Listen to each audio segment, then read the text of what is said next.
God, goddamn guys, goddamn. Wow. Wow. Hey man. Oh, how is everybody doing, man? How's everybody doing? Thank you guys for joining us for another edition of NHP Unscripted. As this is episode 303, as we are live competing with the NBA Finals, and we are live Goddamn. talking about some more Dynamite, Raw, and SmackDown, man. As this game remains close, Brother, we got a good Raw tonight, man. Look at that. It feels weird. It definitely feels weird. It feels weird saying that. Felt weird watching it. It felt good. And then the fucking Mm-hmm. fade off to Raw on a good note. I was fucking shocked, man. But the Triple H can't keep up with it. He's about to fall off at some point, probably next week. I don't trust it. Yeah. We went up, and yeah, Mhm. we haven't reached the highest point, but it still is only down from here. This is about as high as it gets Yep. these days, man. It's about as high as it gets. Triple 100%. H Again, Triple H put on a very good Raw tonight. Still very scared for next week. Typically when Triple H does these things that we call good Monday Night Raws, he usually doesn't follow up these days. But hey, look, man, I will take what we can get, and I'll take what we can get, and I'll say, I'll take one good week, man. Now, also, this could very well be because of you know, uh well, honestly, I can't even really say that. I was going to say this could be because of a Paris bailout, but actually, man, some of the decisions on the show, man, I actually did like, man, like the ending to the main event. And um my demon, bro. Yes, My Brett. demon is back. My Yes. demon is back, man. They Jumping did good with Jeff. him. Jumping Jeff is here, and He is. he says They he did likes good what they're with him, doing with bro, but Chad, bro. they did good tonight, and I fucking love it, man.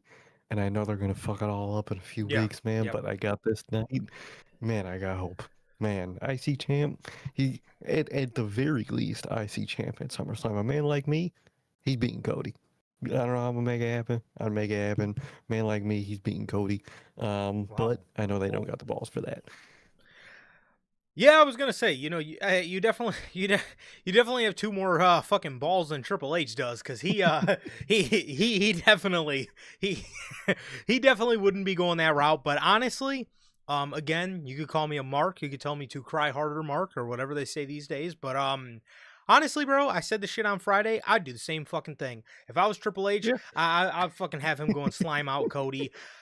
However, when you talk about Friday as opposed to today, um I thought we were gonna Night go and a day, complete dude. I thought we were gonna go a completely different direction with Chad Gable. I seen him pop up on SmackDown, and I was like, you gotta be kidding me.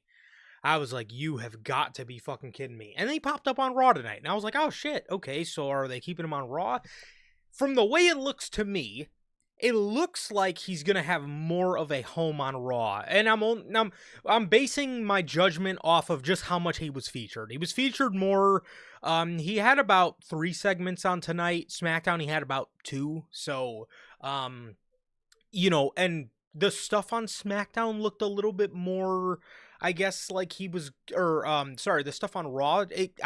Personally got the vibe he's gonna be staying on Raw, and I would absolutely recommend that because holy shit, please, bro, please do not put him on SmackDown, dude. And I'm telling you, man, if you do, everything you did tonight's gonna go down the drain because nobody could be on SmackDown. But SmackDown, like when Roman had the belts, nobody could be on SmackDown because nobody else is gonna be world champion. Now that's transferred over to Cody.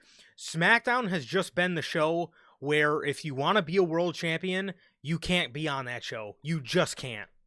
No. You really can't be on that show, man. It's just an unfortunate fact of life, man. And literally, unless that was the plan, was to put him in that scene, then you could have put him on SmackDown. But I know that ain't Triple H's plan, man. So, you have to put him on Raw, and I think he will be, man. Like you said, he had more segments. He was featured, and I think another element we'll get into when we talk about his segments on Raw. I think he's gonna be on Raw. I certainly hope so, man. But, so yeah, how's everybody doing?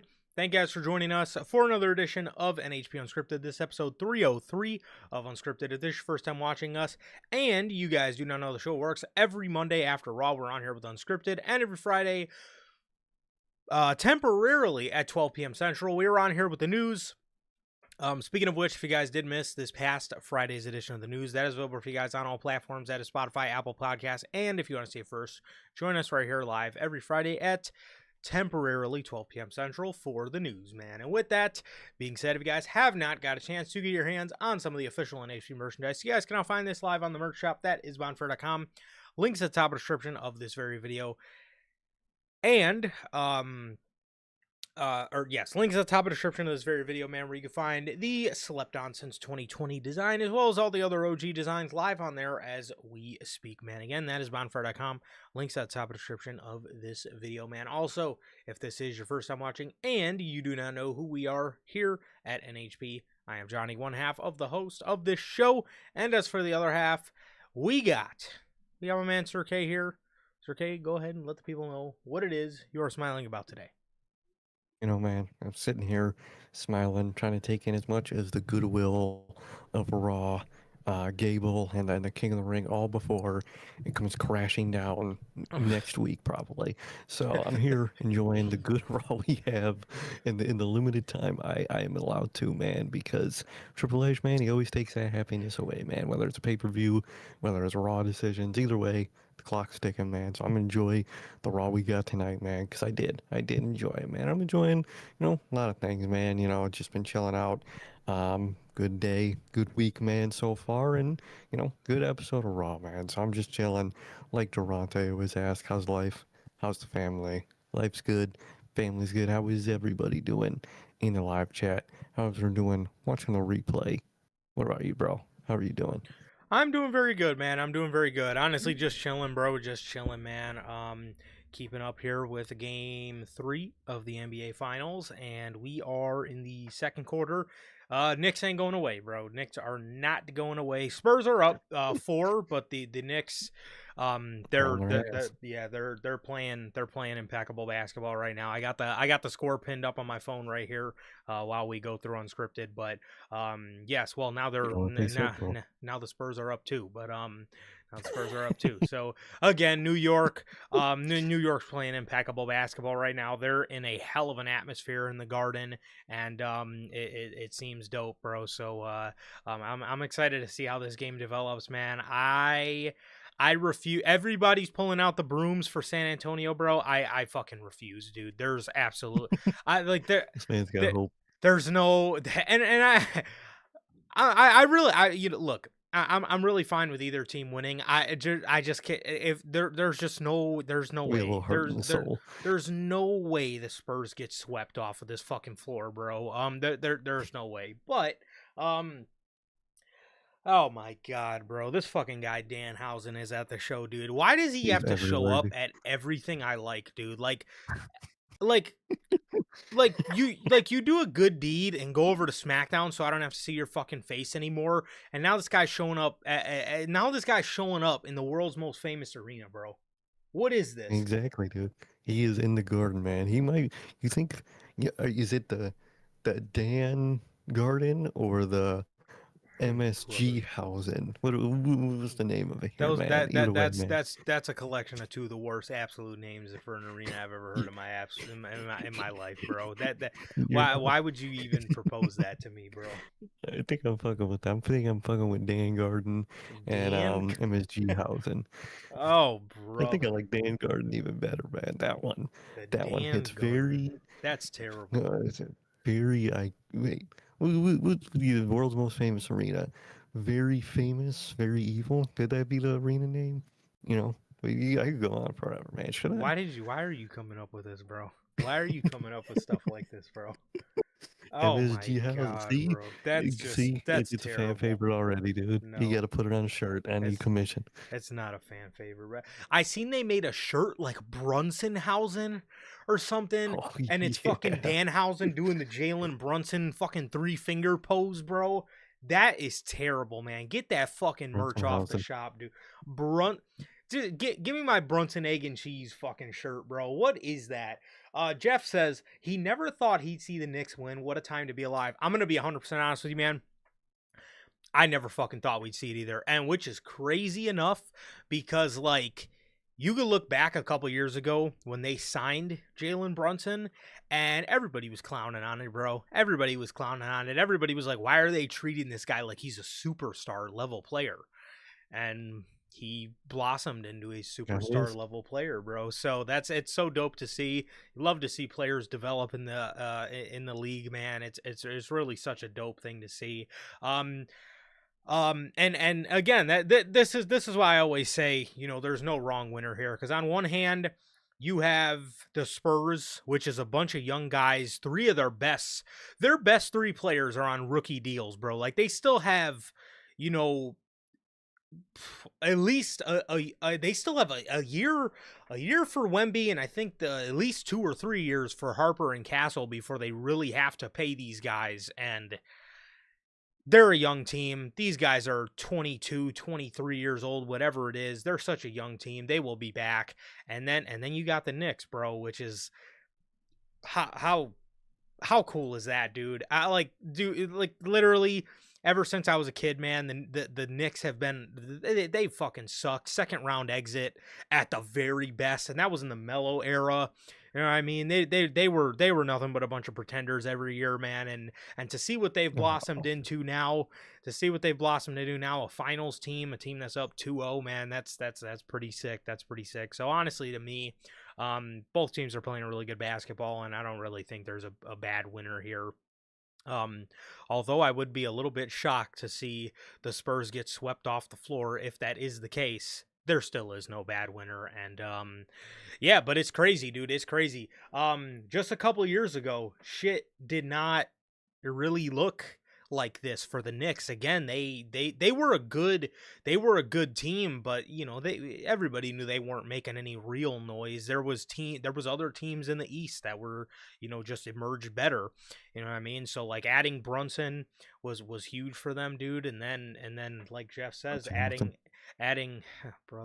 Cat, uh adding Cat was huge for them as well. And the role that they've put Cat in is a really it's something I never really seen him doing, but he's fucking been excelling at it, man. As a distributor, as a passer, as somebody who they kind of flow the offense through. It's really cool to see. And Jalen Brunson is remarkable, bro. I can't tell you how many shots in these playoffs where this dude shoots the most circus shot you could imagine off of one leg, fading away, high arc shot, and it fucking goes in. Like sensational stuff, man. And the rest of their team is also very good as well, man. But hey, I'm enjoying the fuck out of it. And yeah, literally, yes, yeah, the last time, yeah, the Ewing days, man. Ewing and fucking John Starks and that group of the Knicks was the last time they ever really you know, contended, really. So everybody thought they would in the Melo era, but you know, unfortunately, Was he a pretender? he I hate to say it because Melo is a phenomenal player, but he was a bit of a pretender, man. He was a bit of a pretender He's a every year. pretender, man. You know who's not a pretender? Danhausen, man. You Dude, think please. you think the Knicks might sweep Hausen? You think? Oh fuck. That's oh my god. That's eating me alive, bro. Why is he? Why? Oh my god. You know, him rooting for the Knicks partially makes me want to see the fucking the fucking Spurs come back, man. Because what is he gonna say then? What? He uncursed them and they lost. Yeah, because he's a fucking bullshit liar. Well, anyway, I'm sorry. He is a pretended Hausen, but that's not the point. He I is a like Bergen pretender, once you Hausen. tell. He is So not a contender, Hausen. right now he's MSG Hausen, and I'm digging it. God. But yeah, Fuck with it. other than that, your boy's doing pretty good, man. I gotta say, I'm probably like a half centimeter away from pulling the trigger on Assassin's Creed Shadows, man. I gotta say. You might as well, bro. You've Gotta been say. looking at this shit for like days now. You might as Yeah, well just pull that trigger, bro. it's like I know Take that beat. it's not even that I'm getting burnt out of playing Madden, bro. It's like the weekly challenges they put out, I can dead ass get done in like a night. And then what the fuck do I do for the rest of the week? Like, the fuck? So they should do dailies. You would think they would do daily challenges. They do, but they dead ass take like 5 minutes. They Oh, legitimately they're take like done with 5 minutes. daily Yes, Oh, they. that's stupid. So the weeklies are the only ones that really get you to like level up hard on your season field pass for the season. And you could legitimately get that done in like 4 hours, bro. Like it's not. Ah, So you usually when Thursday night comes, I'm hanging out playing the game at night, and before I know it, I fucking blink and like it's done. I'm like, damn. But I don't know, man. I don't know. It might be time, bro. It might be time. But we'll have to wait and see, probably. But I don't know. But all right, man. Without any further ado, but other than that, as for you guys, I'm good. Family's good. What about you, Durante, Logan, Bell, Manager Logan, Bell, and we got my boy Jumpin' Jeff in the chat, man. Always a pleasure to have you guys here, man. Thank you guys as always. Let's see. Start you guys off. Let's see. Okay. Yeah. All right. This episode was this episode is pretty good. It wasn't so bad. Dynamite. oh shit, Dynamite. Let's go. This was from Fairy Feather, Idaho. Fairy I'm Feather, playing. Idaho. I'm playing. Oh, okay. Oh yeah, wasn't this one that was the one from an actual city? I thought we talked about it last week. No, I think that was the week before this they were in Philly. I honestly can't even remember where they were for this one. They breeze over it so fast. Sometimes I do miss it. This was one of the weeks where I unfortunately did miss it, but how could you, man? They could be in a very iconic location for all we know, man. They can be in fucking they could be in Orlando, fucking Utah. For all we know, man. I got it. Okay. The June 3rd episode of AEW Dynamite was broadcasted live from the Stuart C. Siegel Center. Iconic arena, bro. Iconic Stuart arena. C. That's my arena right there, bro. Yeah, the Stuart C. Siegel Arena. Or Siegel Center. Siegel Center. Yep. Exactly. The Stuart C. Siegel Center. All right. Located in Richmond, Virginia. Okay, that's like a real place. I've heard of that Heard of before. Richmond. So they're in a real place. Manager not a real arena. We do have to check with our manager, as we do every week. Manager Logan is Richmond, Virginia, a real place. We do have to check, because last week they were in Philly, but you never know if they're in Philadelphia, fucking California or not. Exactly, dude. You gotta make sure they're not in Richmond, Idaho. Exactly. Yeah, Richmond, Illinois. Somewhere we never heard of. We lived there our whole life. But exactly. But yeah, I mean, dude, all the icons, dude. I'm talking Magic Johnson, Larry Bird, Michael Jordan, LeBron James, Wilt Chamberlain, Jerry West. You know what I mean? Walter Payton. You know what I mean? Tom Brady. Okay. Tiger Woods. Jackie Robinson. All these names, once upon a time, have once donned the Stuart C. Siegel Center in Richmond, Virginia. You know what I mean? All of them, dude. All the legends in the world, man. Exactly. Yep. The show opened up with MJF and Roosh. This ended up being the match where MJF hyperextended his knee in.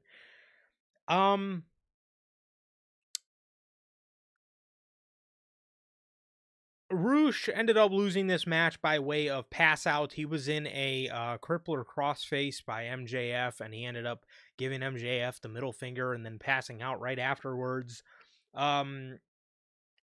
afterwards, he kept on attacking Roosh, and Mark Briscoe and the conglomeration came out for the save. They came out for the save, and then Mark Briscoe had a match. Oh no. He had a match against Blackheart That was Leo bad Rush. news. Oh, And Blackheart Leo Rush. yeah, and what really, what really touched me here, the deep story Okay. progression is when Leo's music hit, the conglomeration, per the words of Excalibur, Orange Cassidy, Kyle O'Reilly, and Big Tom, Tomohiro Ishii. Big Tom. Yeah, Big Tom, Tom. Tomohiro Ishii. I I don't think Tom is short. It goes into Tom. I don't think that's the short name, unless it is. He's I'd be big. Yeah, very he's Big Tom. shocked. He's Big Tom. Big Tom. Go. Short for Tomohiro. Tomohiro. I don't think that goes into Tom. I don't think it does. I'd be shocked. He's Big Tom, bro. So, anyways, Big Tom, OC, and Kyle O'Reilly were walking up the ramp, and Leo Rush's music hit, and all the conglomeration had to pause. They had to pause and stay still, like they're doing the fucking Ray Shrimmered Black Beatles mannequin challenge. And because if you don't move, Blackheart Leo Rush can't see you. Are you kidding How me? Is that cool what is they're that, running dude? with? Yeah, yeah. If you're not moving, Mhm. he can't see you. So he's a That's right. T-Rex. Is the gimmick. He's like a human, weird golem tree T-Rex thing, I guess. I was thinking more of a Wendigo, but I get where you're going. I get where you're going with this. Sure. Remember It could be that. remember the final fucking mission of Until Dawn where you had to keep the fucking controller just- still so they couldn't see you? The most fucking hardest shit Oh, ever. I just dude. put that shit on the desk, bro. Same. I wasn't playing. Same. I just put that shit on. The second I saw that thing like fading in to pop up, fucking just put it on the desk and let it sit there, bro. Yes, bro. But my God, what a gimmick, bro. Blackheart Leo Rush, man. This is Can't see him. generational right here, man. I Yep. think it is. Yeah, you can't see him, bro. Or he can't see you if you don't move. The story progression here is just it's so rich, man. It's so rich. Insane story progression here, man. Great character work. Exactly. Phenomenal. Mark Briscoe beats Blackheart Leo Rush, and then he yet again calls out MJF for the World Championship. He actually cut a really good promo. He talked about how, coming into AEW, he didn't have his brother and he didn't know if he was going to succeed, and and then he went into just talking about how much he hated MJF, and the last time they faced each other, he pinned his shoulders to the mat. It was a good promo, man. Again, gotta stand 10 toes down on the fact that I just do not care. I do not care to see, and again, I love Mark Briscoe. I do, but you got to start putting him in like some serious like mid-level feuds if you want to like build him to seriously contend for that world championship. And also too, the feud with MJF. We've already seen these guys feud like 2 times over already. Again, I think what they do is great, and not saying that their work that they do is bad, but just kind of repetitive. Just kind of repetitive, bro. Mark is a hillbilly. He can never be a world champion. He's bad for business. MJF's like the authority, and Mark Briscoe's fucking Daniel Bryan, pretty much. It really is. That's pretty much like the story they run with, and they run with that every time. There's never really been any nuance to it. There's never really been any progression as to why the hatred runs so fucking deep, other than unless Mark Briscoe just gets mildly offended by being called a hillbilly, then I don't know, but Again, it's just something that personally I don't really care to see.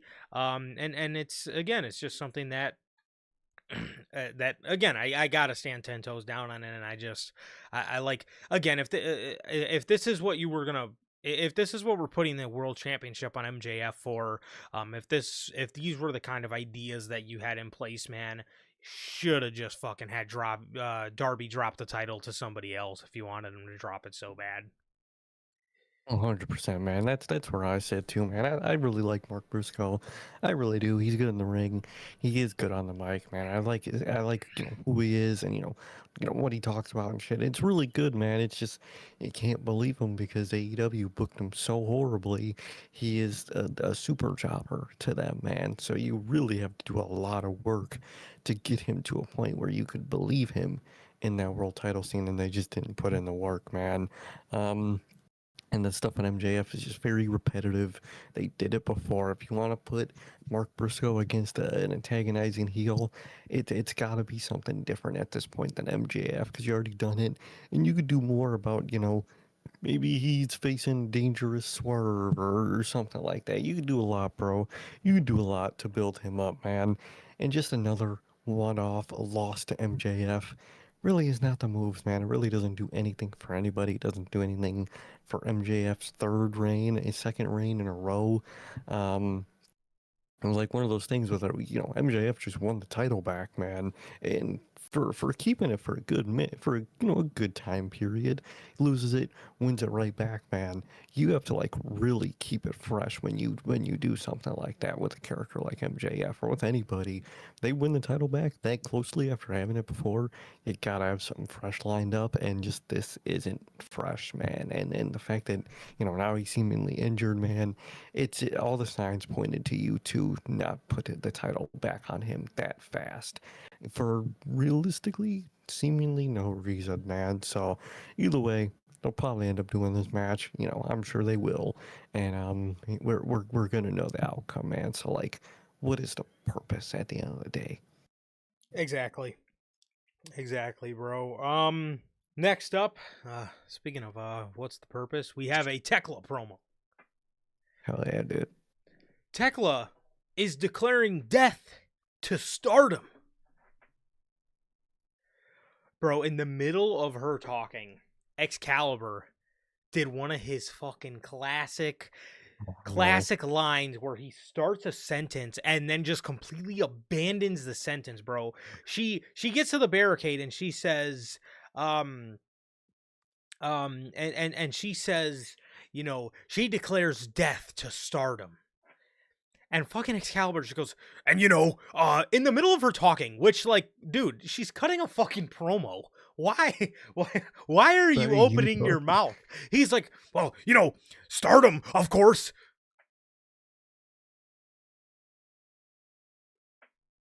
And that was it. That was his 2 cents. That one they actually might have an explanation for, because if she was talking, they probably told him, "Hey, shut the fuck up! Why are you talking right now?" Maybe that's one of those ones where he goes to talk, and maybe he was actually stopped, and they were like, "Dude, someone's literally in the ring, fucking talking. Shut the hell up!" Or they just cut his mic, man. I probably would just cut his mic and let him finish his sentence. He don't even know that shit didn't make it to TV. Either way, man, my God, man, my God, he's a good old commentary. Absolutely hilarious, bro. Tekla says, declaring death to Stardom at Forbidden Door. She has the Sisters of Sin pull out a ladder, and you guys know how they got the Forbidden Door logo on the Tron, and it says AEW, CMLL, Stardom, and New Japan. Go up to the Stardom logo, isn't she? She climbed up to the fucking Stardom logo and spat on it. Ooh. Oh. You could have done the same job with like a Stardom shirt or like a Stardom logo flag, or you could have done. She done got a whole ladder out, climbed up to a Tron, which you could literally like turn off. Imagine they turned it off in that moment. That'd be great. And spat on it, man. So that's a fiery promo right there. I think that is truly declaring war on Stardom, man. So see how it pans out, man. Who from Stardom is gonna, step up to the play after that disrespect, man. Probably don't even know their names. Yeah. I have no clue who's gonna. It's gonna be the most random fucking human being on planet Earth that's gonna fucking step up for Stardom. And be sitting Who's there like, what the fuck? Who are you? who And who whoever's on cage match for the IWC to rate and say that they're, they won wrestler of the year. That's who Tekla's going to be facing from Stardom. exactly, exactly, man. So you know what, man? I'm excited to see how much, how intense they're gonna build this with how unintense it actually is gonna be. It's gonna be quite funny. I'll give them that. Yeah, yeah. So Tekla spits on the Stardom logo, and Stardom, of course. So, Stardom, of course. Just Stardom, of course. Tony, shut the fuck up. Excalibur, shut the fuck up. You don't hear her talking? Oh, okay. Oh, sorry. Sorry, shit. Fuck, my bad. Sorry. Fuck. Um, so John Moxley's in the back, hyping up Will Ospreay. Ahead of his match with dangerous Dunkzilla Mark Davis in the main event in the Owen Hart, semifinal. She, Owen Hart, she, semifinal. um, Mox tells Will, he says, he's telling him he can beat Mark Davis. He said, I know you're worried you haven't been able to beat him before. He says, but that was the old Will Ospreay. This new Will Ospreay is indestructible in mind, and he's indestructible in spirit. He tells Will, he says, I've never been one to blow smoke, and I'm being honest with you when I tell you I'm starting to see it. So he's starting to see that dog come out in Will Ospreay. He's starting to see Ospreay channel his inner Death Rider. Is what I got from that, obviously. But again, I love it. The mentorship between John Moxley and Will Ospreay is something that, I'm gonna be honest, dude, I did not think they were gonna do anything remotely close to this. Mm-hmm. And they have turned something that, obviously was a pretty big angle last year with the Death Riders putting Ospreay out, and they've turned it into fucking gold, man. Yet again, another week where this is the best thing on the show. Oh, 100%, man. They're dynamic. Mox's promos, this Will Ospreay, character of, finding that inner dog in him. He's taking the fake part of the fake demon name, not calling him an actual fake demon here, just making an analogy. He truly is a real demon. He's not Rusev, bro. Had to get that in there, man. But either way, man, I do really like this story, man. The way they were able to flip, because it could have easily classically been, Will Ospreay gets his revenge or he just doesn't, and Ospreay and Mox gets that one up, and that's just gonna be a chip on Ospreay's shoulder, man. They really turned into something really different, very unusual, but very good at the same time. A mentorship role of just showing him he's got that dog in him, man, and I really fuck with that, man. Mox is asking the important question of what the dog doing, and Will Ospreay actually has the answer to that question, man. So I actually really like the dynamic, the promos, everything they got going on, man. It's so cool, and it obviously is the best thing on Dynamite, man. Yes. So that was that. Next up, we have Andrade defeating a jobber. Andrade, one of the fucking best luchadors on the planet, is nothing like the guy who holds my favorite match of all time. He needs to sharpen his skills, bro. He needs to sharpen his skills. You fuck that fucking Don Callis family, fuck whoever he's hanging out with, bro. Put that man in the Death Riders, fuck it. You might as well, bro. Let's get him getting trained. He's a monster, bro. He's a monster. He's a monster. He's a demon. Yep. Maybe he'll fit right alongside Claudio, man. They could put both of them in squash matches then, so they can both sharpen their skills. Squash, because that sharpens the skill, man. Exactly. 2 seconds of a match really sharpens the skill. Yep. Hitting a couple. Yeah. Hitting fucking 3 moves and calling it a day is really, really, really working out for my guy, bro. But Afterwards, Andrade then calls out MJF for the world title. Tony, I'm telling you this right now. You got two choices. One is clearly the right one, and the other one is not so much. Please, for the love of God, go with the Andrade match, bro. Unless they do a triple threat at Forbidden Door. I wouldn't doubt a triple threat, man. I could see that. Um, Either way, man, if you have to choose, choose Andrade for the love of God, please. You could even do something where, maybe Andrade takes out Mark Briscoe and it essentially steals the match from him. And then, maybe Mark can come back and you go do something at All In with, Mark and Andrade. I mean, unfortunately, that's probably another match that Briscoe's got to lose. But, he's used to it. That's kind of the whole problem, man. So, you know, you got options here, man. But either way, Andrade's a beast. Don't know why you're putting him in fucking squash matches, but either way, man, he's calling out MJF, and I would love that program, and I think that would be very favorable over the Mark Briscoe program. 100%. And then this to me is where the night absolutely took a nosedive, bro.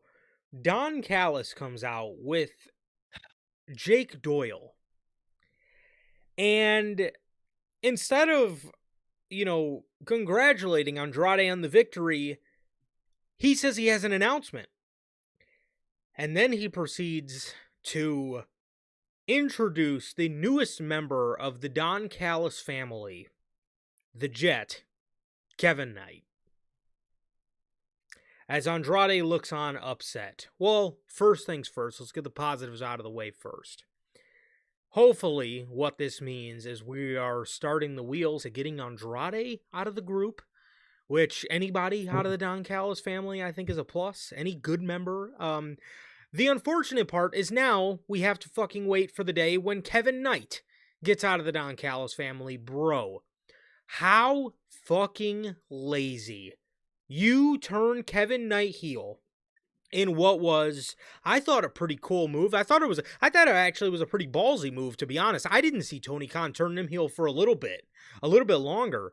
You know what I mean? So to have Kevin Knight turn heel at the end of in the end of May of 2026 at Double or Nothing, I thought was dope. I didn't see him turning heel for a little bit longer, but like I thought it was great. I thought they had an opportunity to do something really cool here. And what do they go and fucking do? They go and put him in the Don Callis family. Now, the Don Callis family have been telling better stories, you know what I mean, since we got the Takeshita and Okada and Kyle Fletcher story. So, I'm not going to write it off immediately because, who knows, maybe they'll find something nice for, Jet to do as he's in the Don Callis family and develop something there. Maybe they develop some internal beef with him and Kyle Fletcher, kind of how they did Takeshita Okada. But it still stands. Why every heel you have to, align with Don Callis? Why can't you? Damn near every heel on the show is involved with him, and they're either in the group or they're somewhat involved or interact with him quite a bit. Why, dude? That is so late. That is such a lazy move on their part. And again, for all you could have done with Kevin Knight as a heel, you fucking put him in the Don Callis family. Way to be formulaic, Tony. Way to be fucking formulaic. Very formulaic, very lazy, dude. And I'll not that I'm gonna give it a chance at all, but like, maybe this is for a reason. I mean, at the end of the day, I do like the idea of Kevin Knight with someone to kind of help him, bounce off mic wise, maybe stuff like that, which could be good. Don might, be a good fit for him, man. But it's just the aura and just the stigma of that group is just so bad and just so lazy. The fact that it's so large with so many different people that most of them are nothing burgers on the fucking show. You got Nunkzilla, you got Doyle, you got fucking the Lance Loser and fucking Vanilla Gorilla. Like most of the group is actually garbage, man. You got those few big members, and the big thing about those members is a story of them getting out of the group. So that's not your sign of like this group probably isn't the best thing ever, man.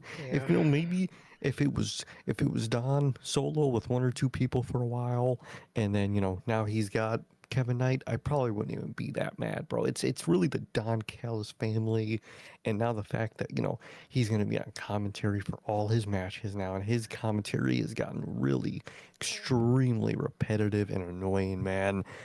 On paper it could really work, and pairing Kevin Knight with somebody could work.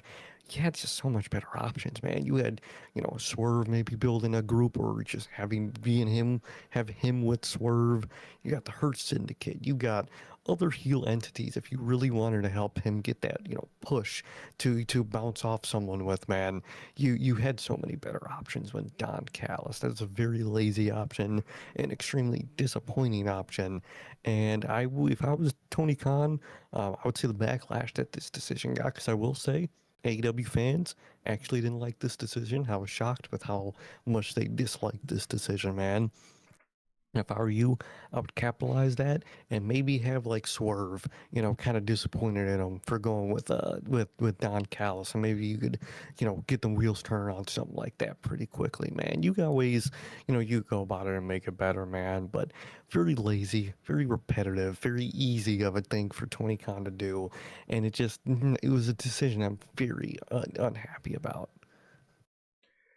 100%, man. 100%. I was very let down by the decision as well. Again, um I just think at the end of the day, man, you can't put every single heel in this group, man. And again, it just gets overly saturated. The group ends up having no identity when you have this much people cycle in and out, in and out, in and out, in and out. The group just has no identity. It just becomes nothing but a bunch of random ass singles guys in a fucking group. So, Hmm. you know, um so yeah, that's my take on it. Very let down by the decision. Speaking of which, we then go into a Kevin Knight and Speedball Mike Bailey match. Sir K, what are Kevin Knight and Speedball to each other? They're friends. I would think, or now ex-friends, and Right. one betrayed the other. All the ex-friends. You know, uh, stuff like that, man. I'm scared to see what you're gonna say. Probably commentary said. I Okay. feel like that's where it's going. Well, yeah, you would be right. These two Oh were, these two were friends. These two were tag partners. These two were travel companions. God, travel companions. Brother, this match It's not starts. dog.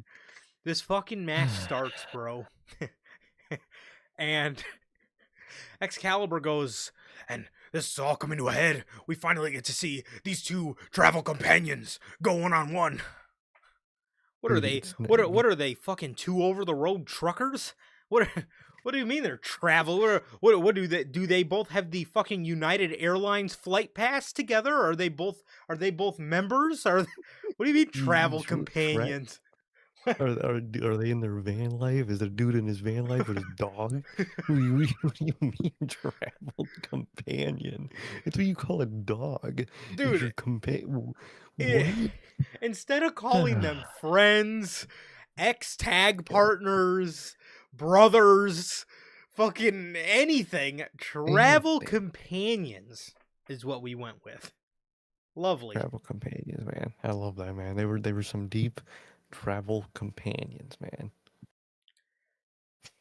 God. Kevin Knight.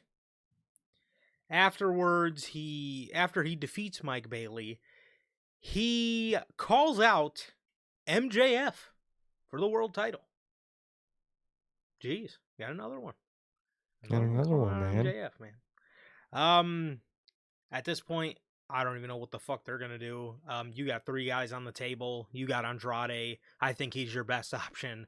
You have Jet. Think he is here. Why the hell would you do that? He just turned heel. Well, I mean, I get, like, he just beat. Yeah, Yeah, he was yeah. like he said he was the last guy to beat MJF or whatever the case may be. But look, bro, you just turn heel. MJF is a heel. You got to keep focus on like the new heel turn, bro. We can't be you know going over by we again. It's just not like again the baby faces challenge MJF, bro. Come on. Like, exactly, bro. And like the thing is, you do have that, victory. He does have that victory over MJF. You could use that to plant seeds more down the line instead of right now, man. You could say, I beat MJF, man. I could probably go contend for that world title. Lucky for him, I'm busy right now with my title that I'm gonna be defending and whatnot. And you could have him talk like that and do things like that, man. It's in Man, again, it's forever my gripe with that TNT title. Yep. No one that is ever TNT champion can ever just focus on the fucking TNT championship. It's Correct. always about getting another title, getting the world title, getting a trios, a tag, a fucking TBS title. Literally 24/7, man. It's never about the actual TNT title itself, man, and I hate to see it. It's horrible, man. It's absolutely horrible because, um, and two, I like, all the people gunning for the world champion. It makes the world champion feel like a targeted man. It makes him feel wanted. It makes him feel like, sought after. But again, it just makes sense when it just makes sense when it's babyface guys and it's not guys that hold another championship and like freshly now again, and maybe it would be a little different if Knight didn't have the TNT championship because sure he's a heel, but he knows he could beat the world champion, so why not want to go after him? But you're the TNT champion, bro. You should be again, it just makes the title look like shit. It does. And again, I get Mark Briscoe, obviously he's a baby face. He has history with MJF, and I get, guys like Roosh or whatever. He's been on a winning Yeah. streak the past couple weeks. And I even get guys like Andrade who have history with MJF, and you could kind of smell them, teetering towards a baby face run. But guys like Kevin Knight, again, I get it. You beat MJF, you could beat MJF, but there's one major component, and that's the TNT championship. And for me, I just don't like that, man. I don't like that. I don't think that makes your championship look prestigious at all. I think that makes it look like you don't give a fuck about the championship you hold, and that's never a good thing. No, that's not what. That's quite literally the exact opposite of what you want as a champion, and as a championship. Really, at this point, it's really not about the champion. It's very obvious that it's Tony Khan booking of the TNT Championship, which is why the TNT Championship feels the way it is today. Mm-hmm.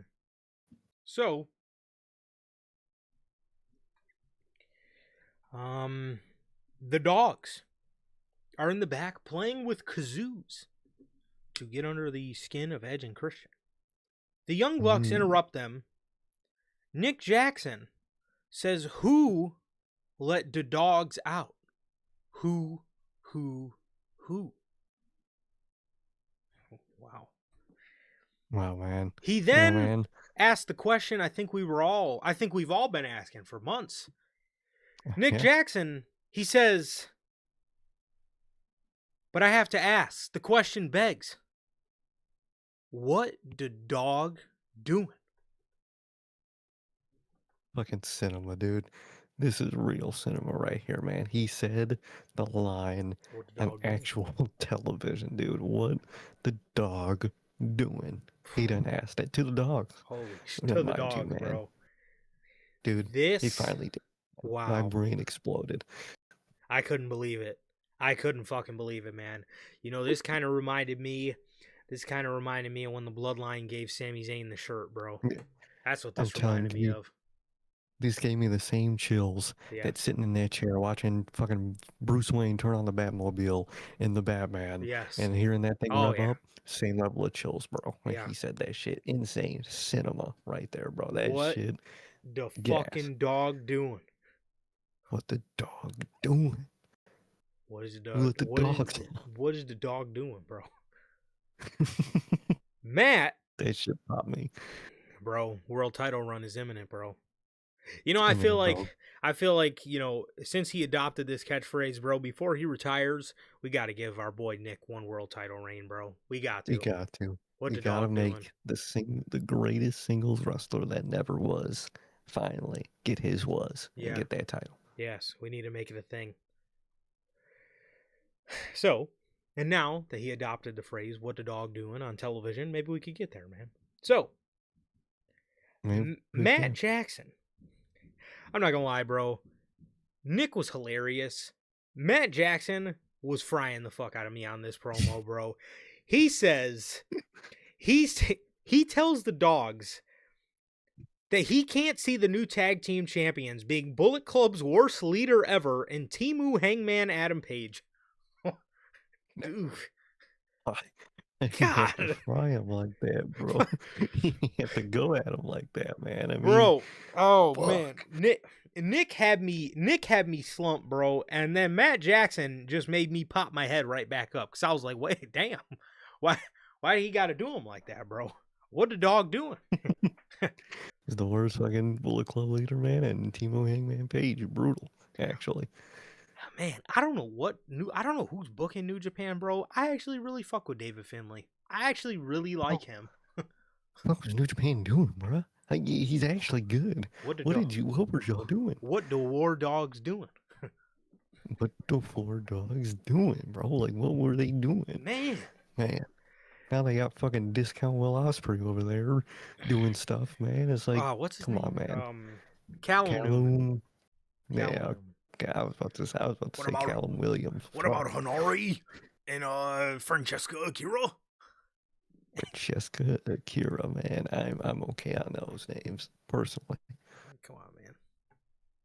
It's kind of crazy that like United Empire used to have like Aussie Open and Jeff Cobb and Will Ospreay. Now they have Honori, Francesca Now they have Akira, fucking, Callum now Newman. they have fucking mini Osprey in that bitch. Oh man, that's terrible. They, they got skinny Orless Osprey in that bitch. Oh brother. I don't care for Callum Newman or the fuck his name is, dude.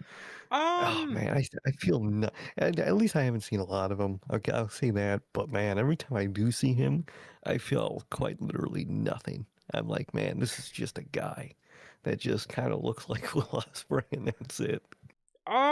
yeah. See, yeah, I don't feel nothing for him either, man. I'm gonna be honest. See, and he's not a No bad, disrespect. he's not a bad wrestler. I just see No. no. I mean, he has about as much charisma as a fucking bar of soap, dude. It like he just exudes no charisma for me. Like, oh, I, I don't know. I don't know, man.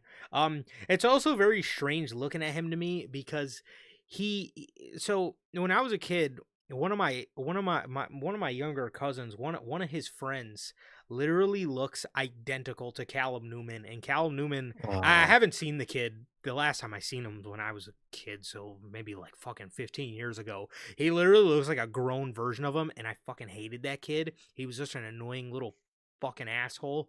Um, the, I, but he kind of looks like him, so it's always just oh, strange looking at him to me because I'm like, God, he looks.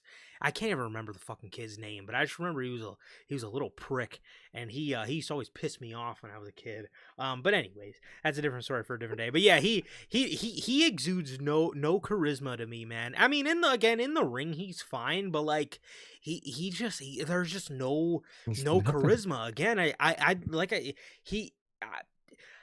I said he has as much charisma as a bar of soap. I actually think a fucking bar of soap may have more charisma, like the At generic least one it's got too, the like some style. dial soap. Yeah, like Yeah, that at has least it more says like charisma a than him. thing on it. 100%. At least it has a use. You get something out of it, man. You're watching Callum Newman, and you get really nothing but like, damn, this is their world champion right now. They got fucking European Jack Swagger in this motherfucker.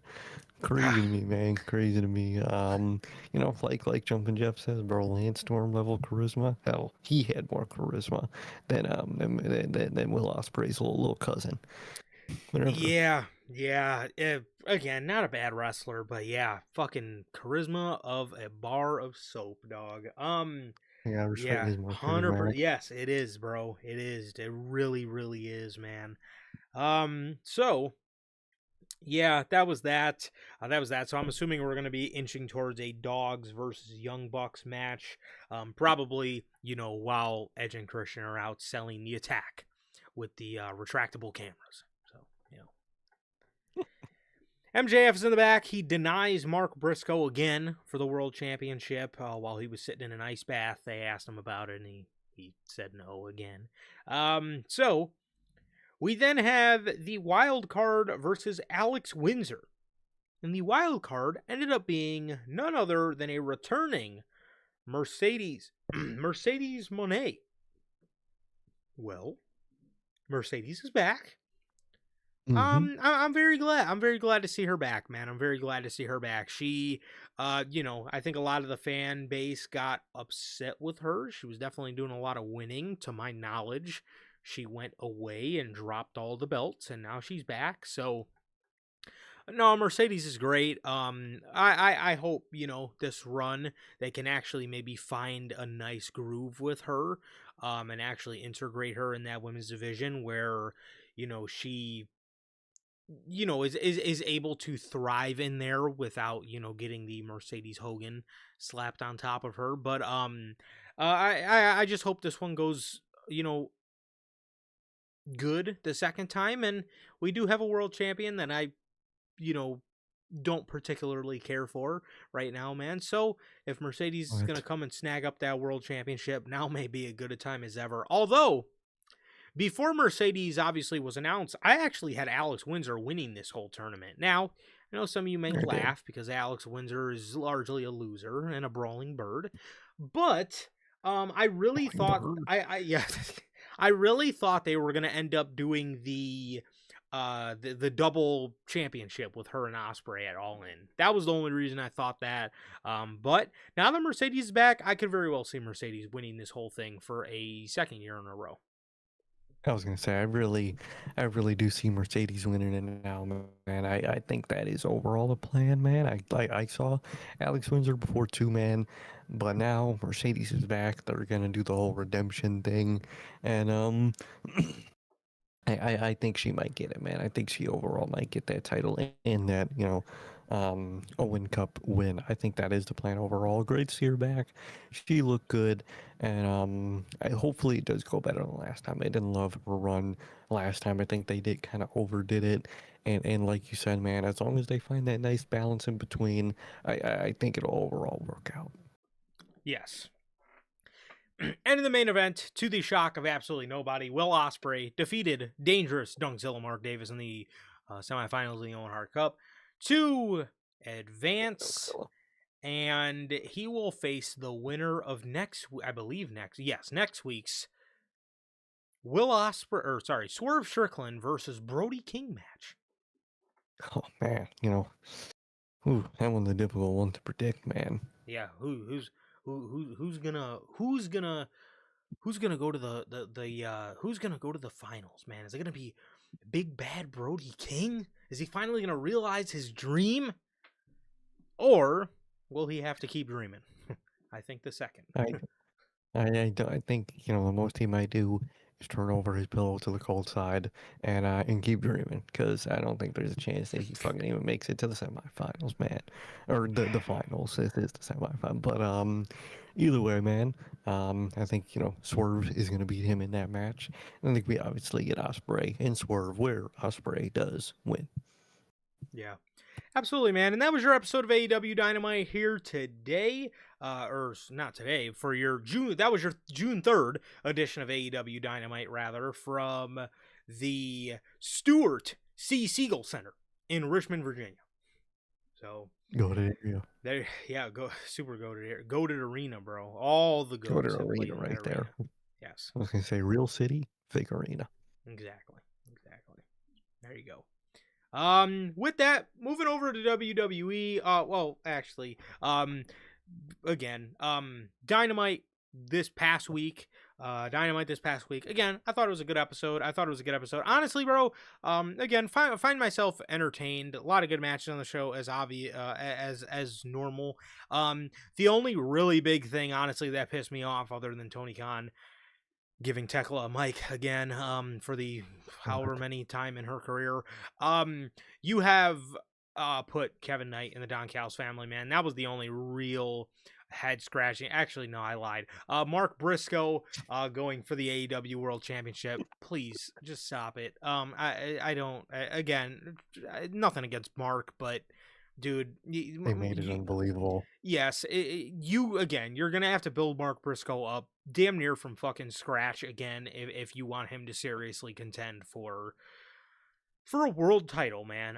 And actually make me believe it. But that's neither here or there. And then, like I said, Kevin Knight and the Don Callis family, that is an all-time lazy move, man. Don't know what you're doing. But other than that, man, love the stuff with Will Ospreay and the Death Riders, per usual, man. And yeah, MJF and Roosh match was also pretty good. And Speedball and Kevin Knight, minus the bullshit, put on a very, very, very good match on the show. So I found myself entertained, minus a couple different things across the show that were a little, again, head scratching, but good show nonetheless. Yeah, definitely, man. Overall, it really wasn't a bad show, man. It had its gripes, had its bad decisions, man. That's kind of everywhere in wrestling nowadays, man.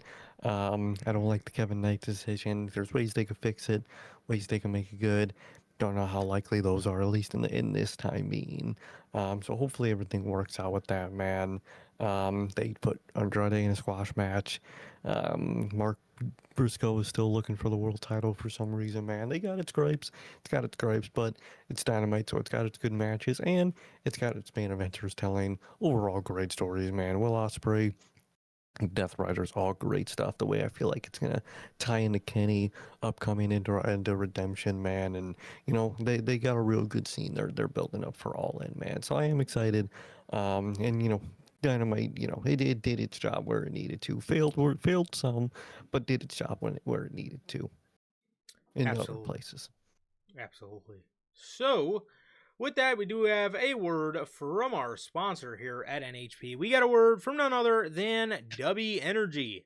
W is an energy drink loaded with vitamins and nootropics formulated to improve focus without getting the jitters, man. W is a clean formula that is sugar-free, zero-calorie free from fillers and artificial colorings, with 150 milligrams of caffeine per serving. You can get your W products today with the link below and code NHP at checkout. Save yourselves 10% on your next W purchase. Truly always gotta shout out W. Want to work out whatever you may need the energy for, man. No matter what it is, WWE European tour might do an end, but that don't mean you don't gotta get up at a good time, man. If you need the energy to get up, do whatever you need to do, man. W's got you. Give you the energy, man. You won't get the jitters. It'll taste good.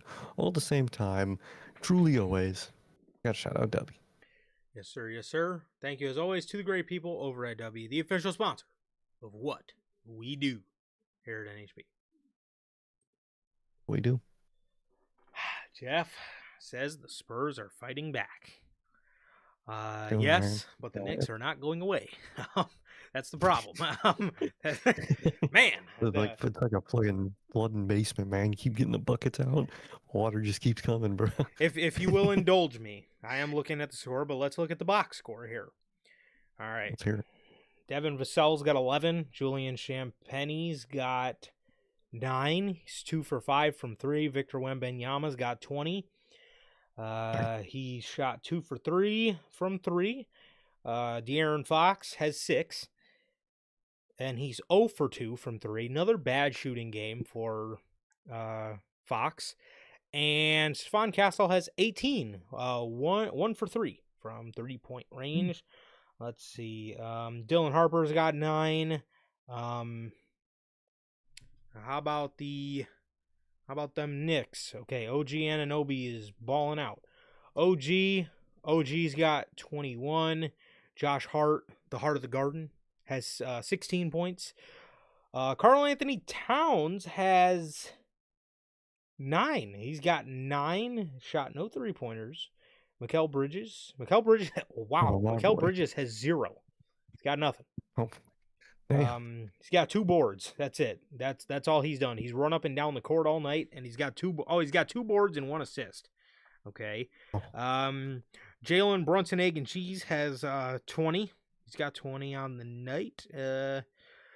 Okay, so yeah, at least from what I'm looking at, it looks like OG and Jalen Brunson are largely, also Josh Hart are largely keeping the Knicks in the game. Geez, that's interesting. That is interesting. Spurs up 3 right now though, middle of the third. So, hey, we'll see, bro. You will see. But all right, man. Unfortunately, we got to talk about SmackDown. this logo had to roll in. Fuck, man.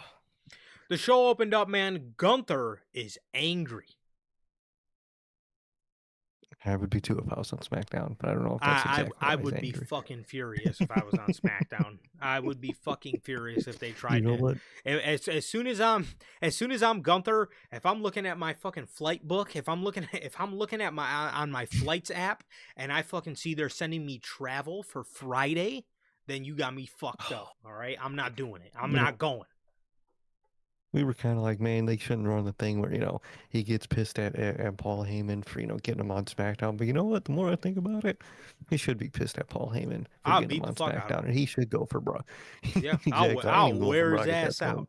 point. 100%. Yeah, it's over. He gonna wear him out, man. He gonna wear him out. But yeah, Brian, I would be pissed too if I had to pull up SmackDown. So, Sir K, man, Gunther's pissed, right? And he's cutting a promo or whatever. Cody Rhodes comes out to interrupt and does his full fucking entrance, dog.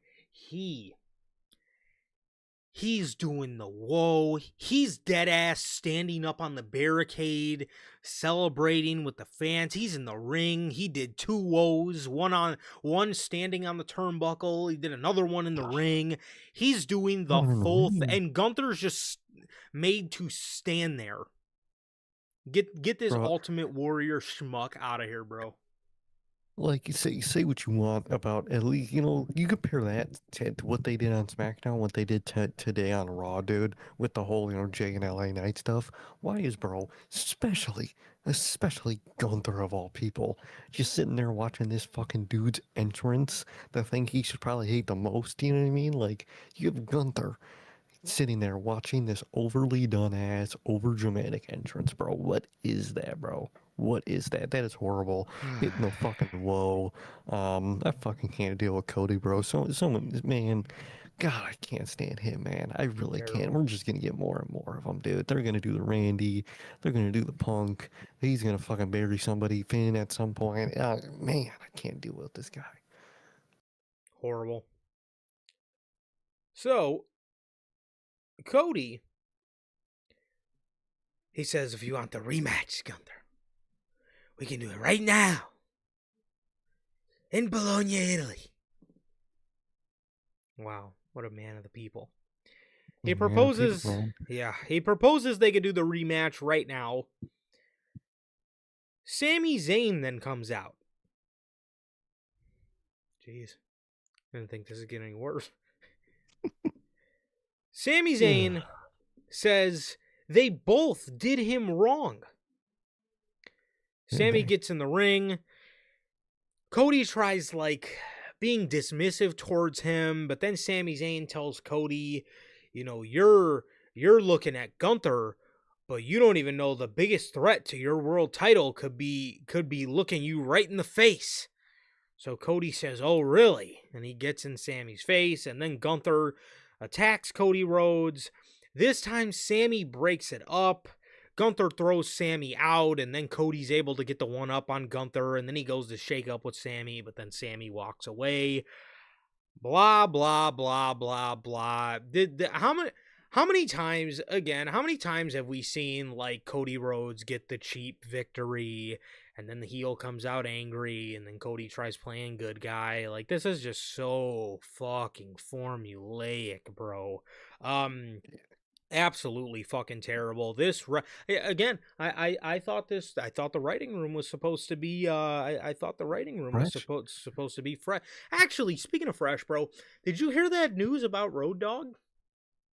No, I didn't. Well, I actually apparently, didn't. this is great because they scapegoated this guy completely because of this one clip. You remember the clip where Road Dogg was like, you know, um, let's put the title on Chelsea Green, and then they were like, what do they do? And he's like, I don't know. Mm-hmm. Apparently, the part that they Uh-oh. decided to not add in there, apparently there was a part of the episode where he actually did pitch Chelsea Green kicking out Piper Niven from the Secret Service, adding Zoe Stark, and then they were actually going to build to his idea was Chelsea Piper for the US title at Mania. So, they don't want to show that though. No, they don't want to show that. They want to show them looking stupid, so they get rid of them and act like that was their fucking problem, man. Wow, that is insane. Ah, man.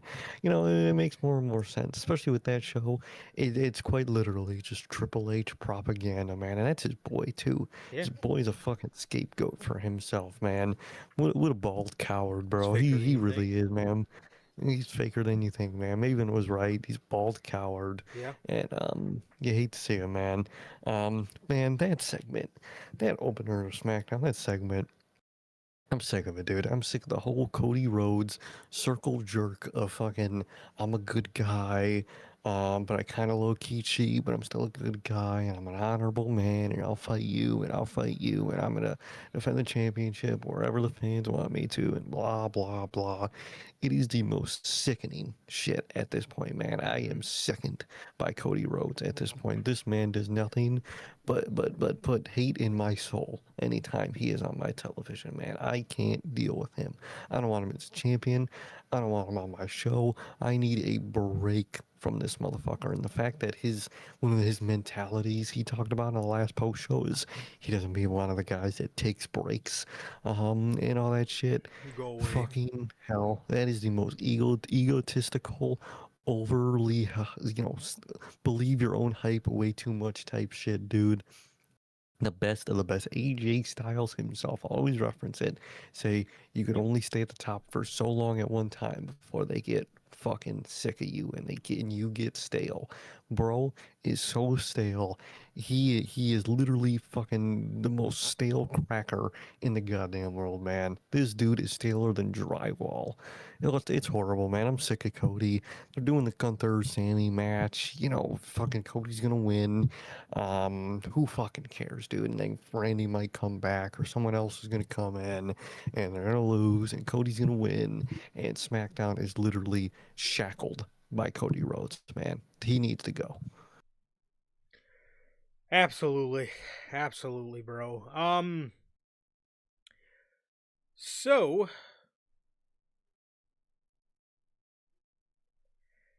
yeah, this I guess this is what we're building now. Now we're WWE's idea of freshening the story up was putting Sammy in there, so now it's Cody, Sammy, Gunther.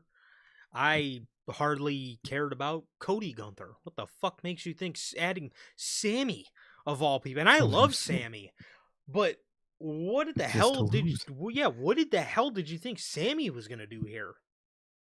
you know, People's whole problem with Sami Zayn, is, you always have him go for the big one. It never works out, man. They have to just stick him in the IC or Yep. in the mid card title division where, it's other people's time. So what do they see him go do, man? Let's go put him in a situation where he's going for the world title again And he to where fucking he's just loses. gonna lose. Yeah, and you can't make this shit up, dude. and They like don't work. Yes, and this is why I don't blame Sammy, bro, because this is their this is a different level of incompetence, bro. People want to see this guy, you know, go for a world championship, but we got to see him struggle first. We can't see him struggle if he's always winning mid card titles. Mm-hmm. So what are they You going to do? can't. The stereotypical thing with Sami Zayn, they have him go for a world title and lose, and he always comes out a fucking loser. What the fuck, Paul? Absolutely ridiculous. Yeah, this shit sucks. This feud fucking sucks. How the fuck you managed to fuck up a Drew McIntyre Gunther Cody feud in the same year? Fatu Cody feud as well. You could add that one and a Randy Cody feud in the same year, and we just hit the halfway mark. We just hit it, We and just hit it, and all and his you shit has and sucked this and year. and you fucked up 4 feuds with four of the best names you have in the company, bro. Drew, Fuck them all up. Fatu, Randy, Gunther. All Cody hasn't produced a good program this year. no, not fucking He one of hasn't. them. Not one of Not them. one of them. All his programs blow absolute chode, dude. His shit sucks. He sucks. He fucking sucks, bro. Get that title off him. Bro, they should have just pushed Ted. You just pushed Ted. Just Could have just call got Ted Ted back, back. bro. We could have been hearing Rico on the weekly, bro. Would have been Exactly. a movie. It is not a fucking movie, man. This is horrible. This is horrible.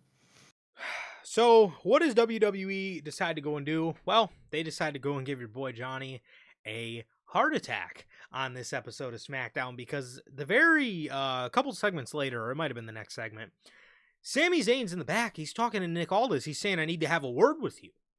And Nick says, "Well, I got somebody very important here." And Sami says, "Who's so important you can't talk to me for 1 minute?" And he turns around, and brother, it was fucking Chad Gable. Oh, I Homie. was so scared. I said, "Oh man, I almost fell out, bro." Perfect. I thought they were officially putting Chad Gable on fucking SmackDown. I almost just fell to the floor, bro. I dead ass almost just fell to the fucking floor. Oh, do not do that to me, bro. Do not put Chad Gable on this show. I swear on everything. I think the heels in the mid card are just better. I think the heels in the mid Mm-hmm. card on Raw are just better for Chad Gable. I do not care to see Chad Gable mixing it up with fucking Trick Williams. I don't care to see Chad No, Gable mixing it up with Ricky Stark. I don't care, bro. it's I not his don't fucking team. no, absolutely not. So at first I said, well, what is Gable really doing on SmackDown anyway? Are you really gonna feud him with Sami Zayn?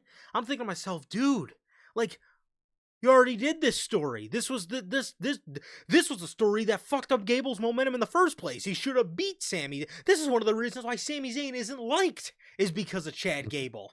It's because he Yep. should have lost the IC title to Chad Gable 2 years ago. So I'm thinking, oh my God, what are they gonna do to my boy? So the one thing he did on SmackDown was, and this gave me a different look on this because I said, are they gonna?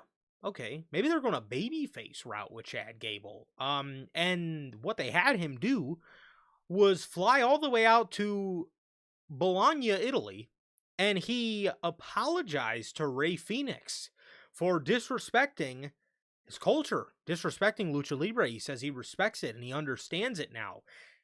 He apologized. He said he went about he went about treating Lucha Libre like a coward. And Ray Phoenix accepted his apology, bro. So then my eyebrows kind of went up because I was like, huh. So Gable is one of the best wrestlers you have in all of the fucking company. And it did work as a heel. It really did. I think the heel work was very good for him. But at the end of the day, who is complaining about the return of a babyface Chad Gable? I could fucking tell you for sure I'm not. And I know I'm not complaining, man. That's the shit I want to see right there, man. I love that shit. I want to see that shit, man. I love Gable, and the path that they could take him down. I really like the path that they can take him down, man. You know, is Triple H truly that smart? Probably not, but I'm having a little bit of hope, man. At least for one night. Yeah, 100%. So that was that, and we'll come back to Gable for Raw. The Miz got electrocuted because he went in Danhausen's lab and started fucking with wires and shit, and he got electrocuted while he was on FaceTime with Kit Wilson. As he might have been, you know, Danhausen was probably resurrecting Baron Corbin, but now this is gonna make him Franken Corbin. You know? And oh yeah, I might have messed up the process, man. I might Yep. have deformed him a little, man. We might get, maybe some Kane-esque Baron Corbin under the name Franken Corbin or Corbinhausen or Baronhausen or very Corbin. These, they can do so much stuff, bro. Very They can do lone, so very much stuff. wolf. Very lone, but I like that, man. Wolfenhausen, Oh, bro. Lone Wolfenhausen. They can do so much, man. There's an endless possibility that they could do here, man. But the Miz got electrocuted. Hope he's all right, man. Hope everything's going good for that man. And man, poor Miz, man. Imagine this is like the last major thing he's in this company. What a disrespectful slap in the face. What would that be? WrestleMania main eventer, bro. Two-time Grand Slam, Two- two-time world champion, bro. Holy This is what he's shit. doing. The big last thing he might be doing is fucking around with Danhausen, bro. Getting electrocuted backstage, bro. God. Poor man. Poor Miz, man. Poor Miz. Raquel Rodriguez defeats Bailey, Alba Fire, and Kiana Jones in the Queen of the Ring tournament.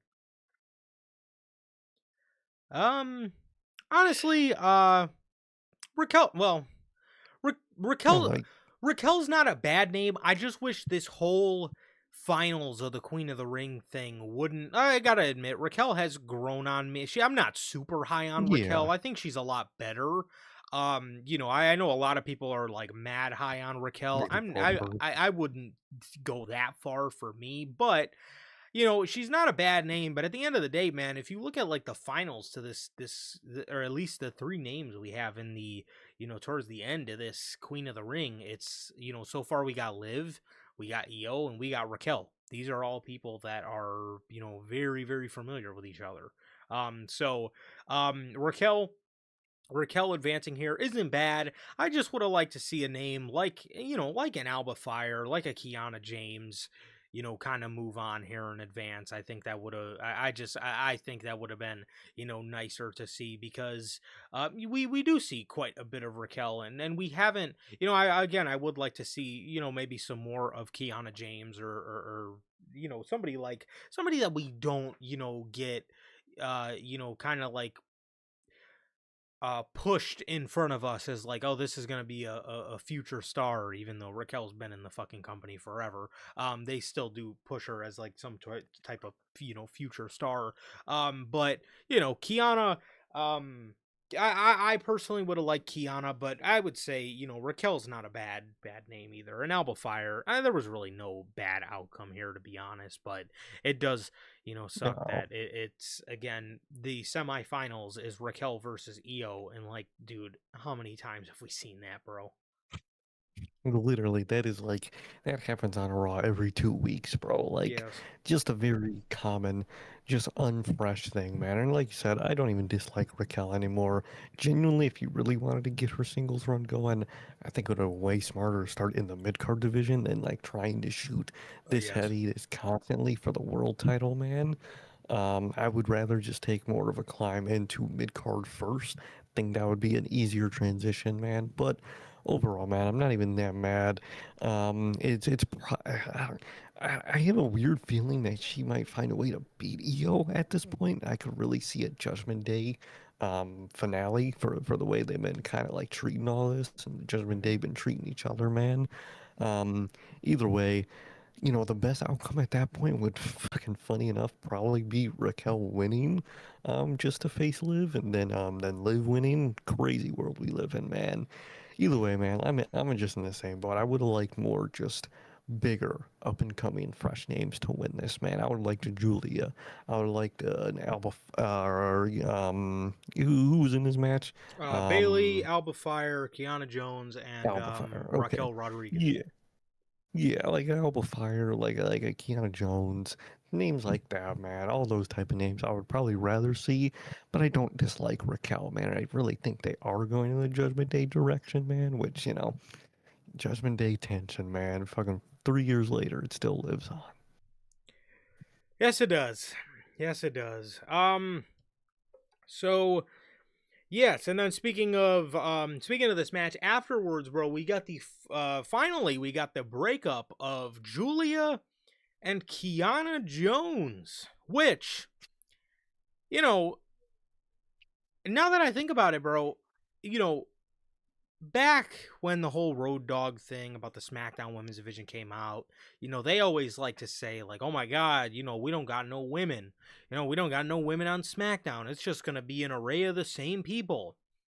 Well, yeah, maybe it would be a little bit better if you broke up acts that don't really fit together, like Julia and Kiana fucking James, or like Lash Legend and Nia Jax could be two separate entities that are great on. Now, again, B-Fab and Michin, that doesn't really matter. Neither of them are really good, let's be honest. But like when you got an act like Julia and Kiana James, why are you suppressing the act to a tag team, which would be fine if you had an overcrowded division, but you're starving, Paul. You got nothing. Mm-hmm. You're Yeah, so fucking hungry, Paul. You need people. What are you Paul thinking? needs people. I Um, don't think he is, man. I don't know. I have no clue. guy's a complete dunce, man. But yeah, they finally broke up Julia and Kiana James, and been a long time coming. I just really hope WWE doesn't stick to their, Julia was holding Kiana James back, because I think they're both great if you give them the tools to succeed. Julia didn't seem like she had any problems getting over in NXT to me. So Mm-hmm. and then Kiana too. Kiana's got a lot of personality. I think she can work on the main roster if you put her in positions to succeed. She could be a solid piece to that mid card U.S. title division on SmackDown. Will they do any of that? Absolutely not. But just wishful thinking. Exactly, man. It's wishful thinking. I like that they split them up. It's long overdue to split them up. They really shouldn't have been a team in the first place, like a manager-esque team in the first place. Very odd decision to put them together and have them do what they did, man. But they finally broke them up. Two people, I think, are really good in that division, man. And hopefully they can actually do something with both of them in a singles capacity. I really, really hope so. I really doubt it, but I really hope so, man. Do that same thing for Naya and Lash, bro. Like you said, you don't really got to do that for B-Fab and B-Chin. They could just remain two lackeys, man. They could be they might be the new real B team, man. It fits them. They might be the B team, bro. They'll be fabulous. Um, Well, but overall, man, I like that they split them up. I'm very happy they did that. They could do a lot with these two. Will they? Probably not, but they should. absolutely. Speaking of King of the, now moving over to the King of the Ring action, Dominic Mysterio defeats Damian Priest, Braun Breaker, and Trick Willie as he moves on to face the ruler in the semifinals. Yes, Dominic will be going against Obafemi. Damian Priest was going to give him a South of Heaven and, rightfully punch his ticket to the semifinals versus Oba, which, if Damian Priest was I going would to love take to see one that. loss, or sorry, if Damian Priest was going to get one win that would have led him to Obafemi, look, I would I have would have been, took it. I would have been down to see him get destroyed by Oba. But I don't know. I guess they seen Dominic complaining on Twitter, man. Maybe Triple H had a nightmare, and he had flashes of seeing Dominic, in the Don Callis family in AEW, and was like, "Oh my God, we got to use this guy. We got to use this guy before he leaves me." Even though I haven't done shit with him in his young but very promising career that I haven't capitalized on at all because I'm an idiot. Damian Priest was going to give a South of Heaven to Dominic Mysterio, and Liv came and gave him the low blow. And then Dominic was able to hit a 619 and a frog splash, and he was able to seal the deal for himself and win this match. And like I said, advance to go on to face Obafemi. Very cool. Very cool to see guys like Dominic picking up victories here. I know a lot of people wanted Braun.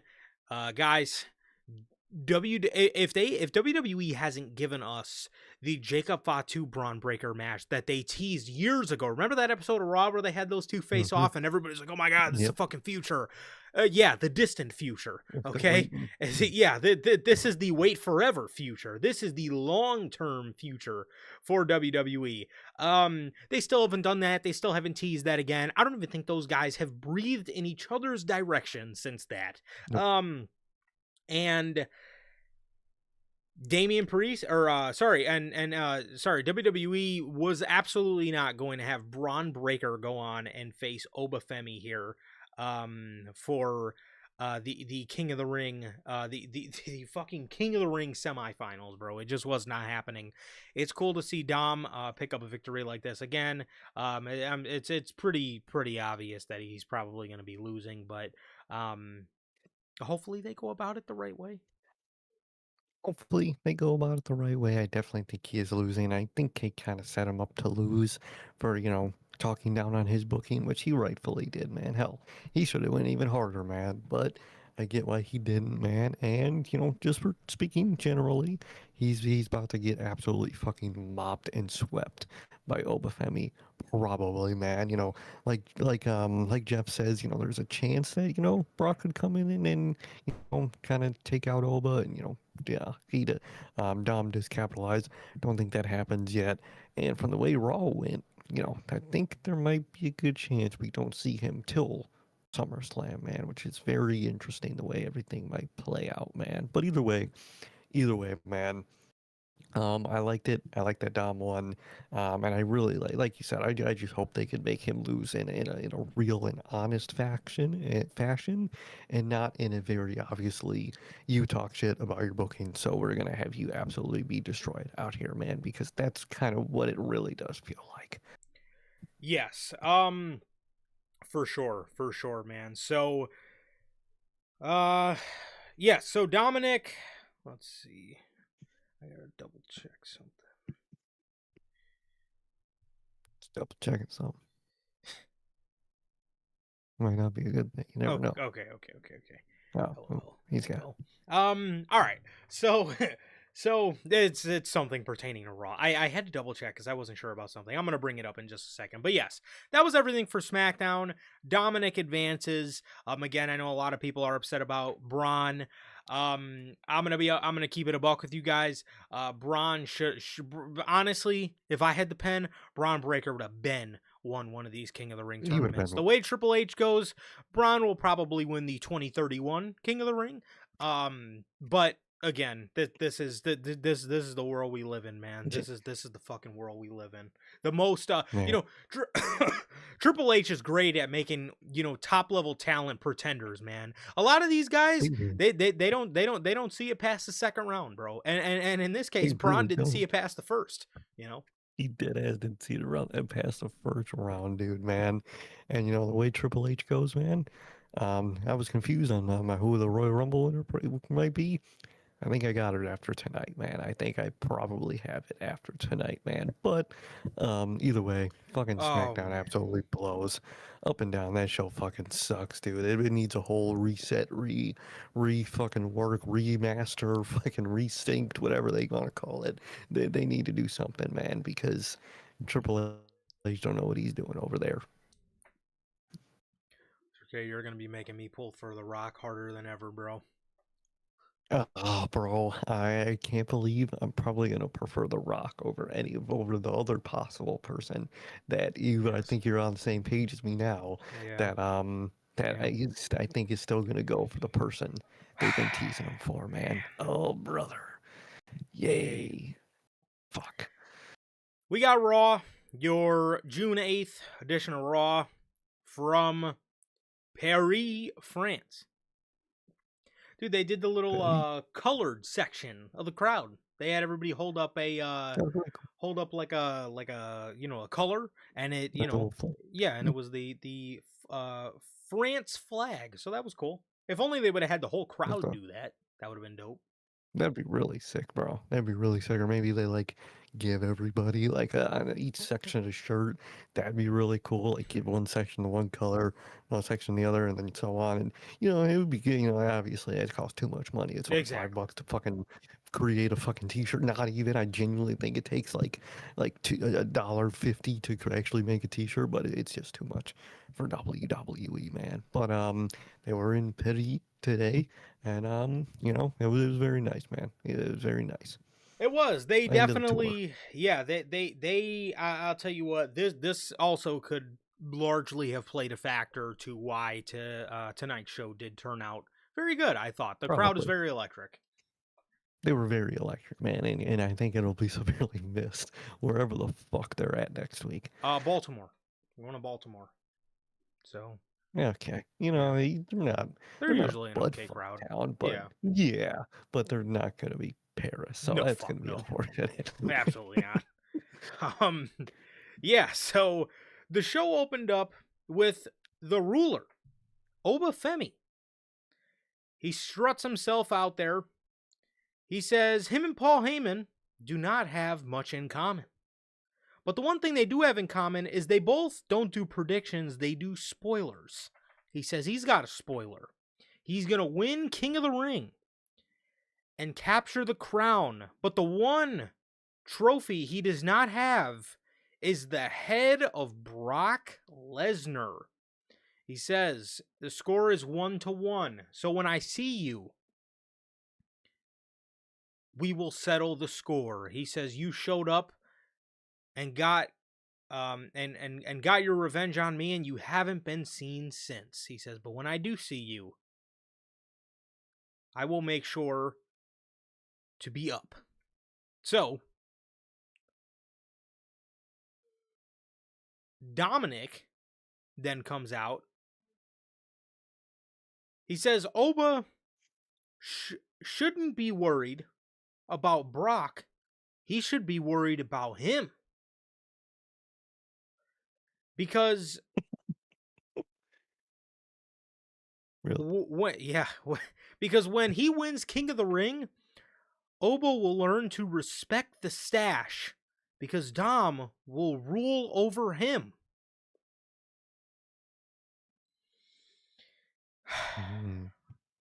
Mm.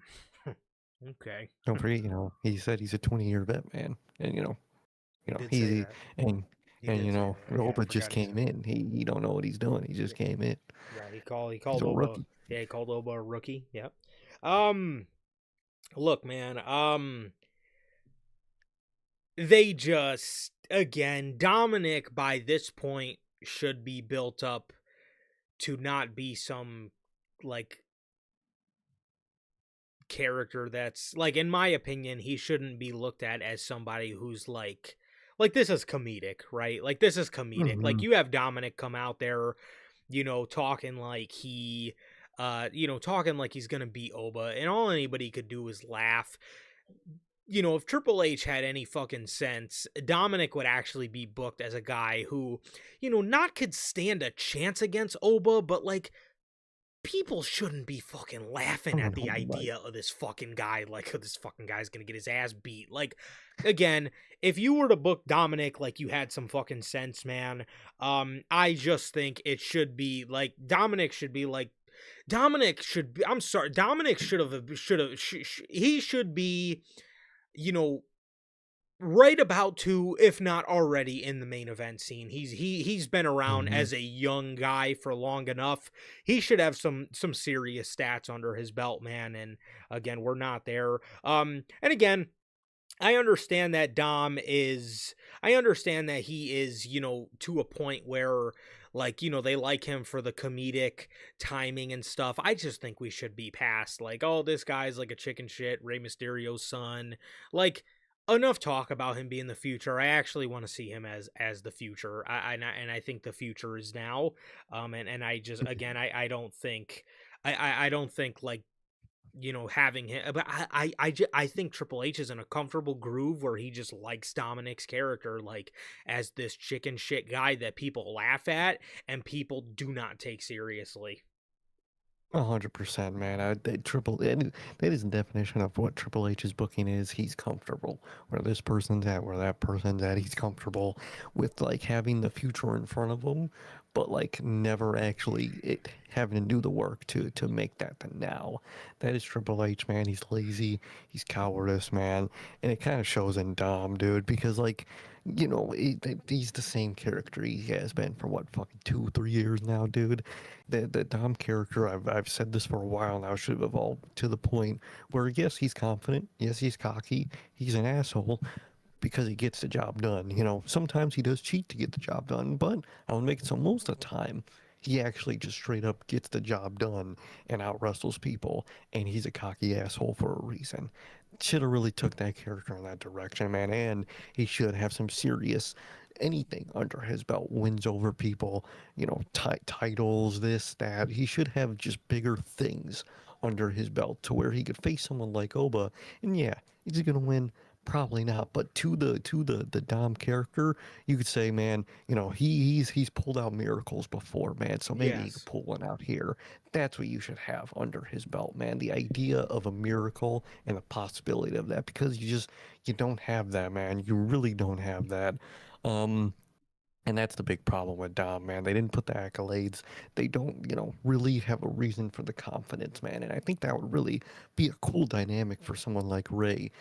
He's dead, he's so humble, all this, and have a son who inherited all those skills, but instead of being humble, he's a cocky asshole that like it's a really perfect dynamic that they really fail to capitalize on.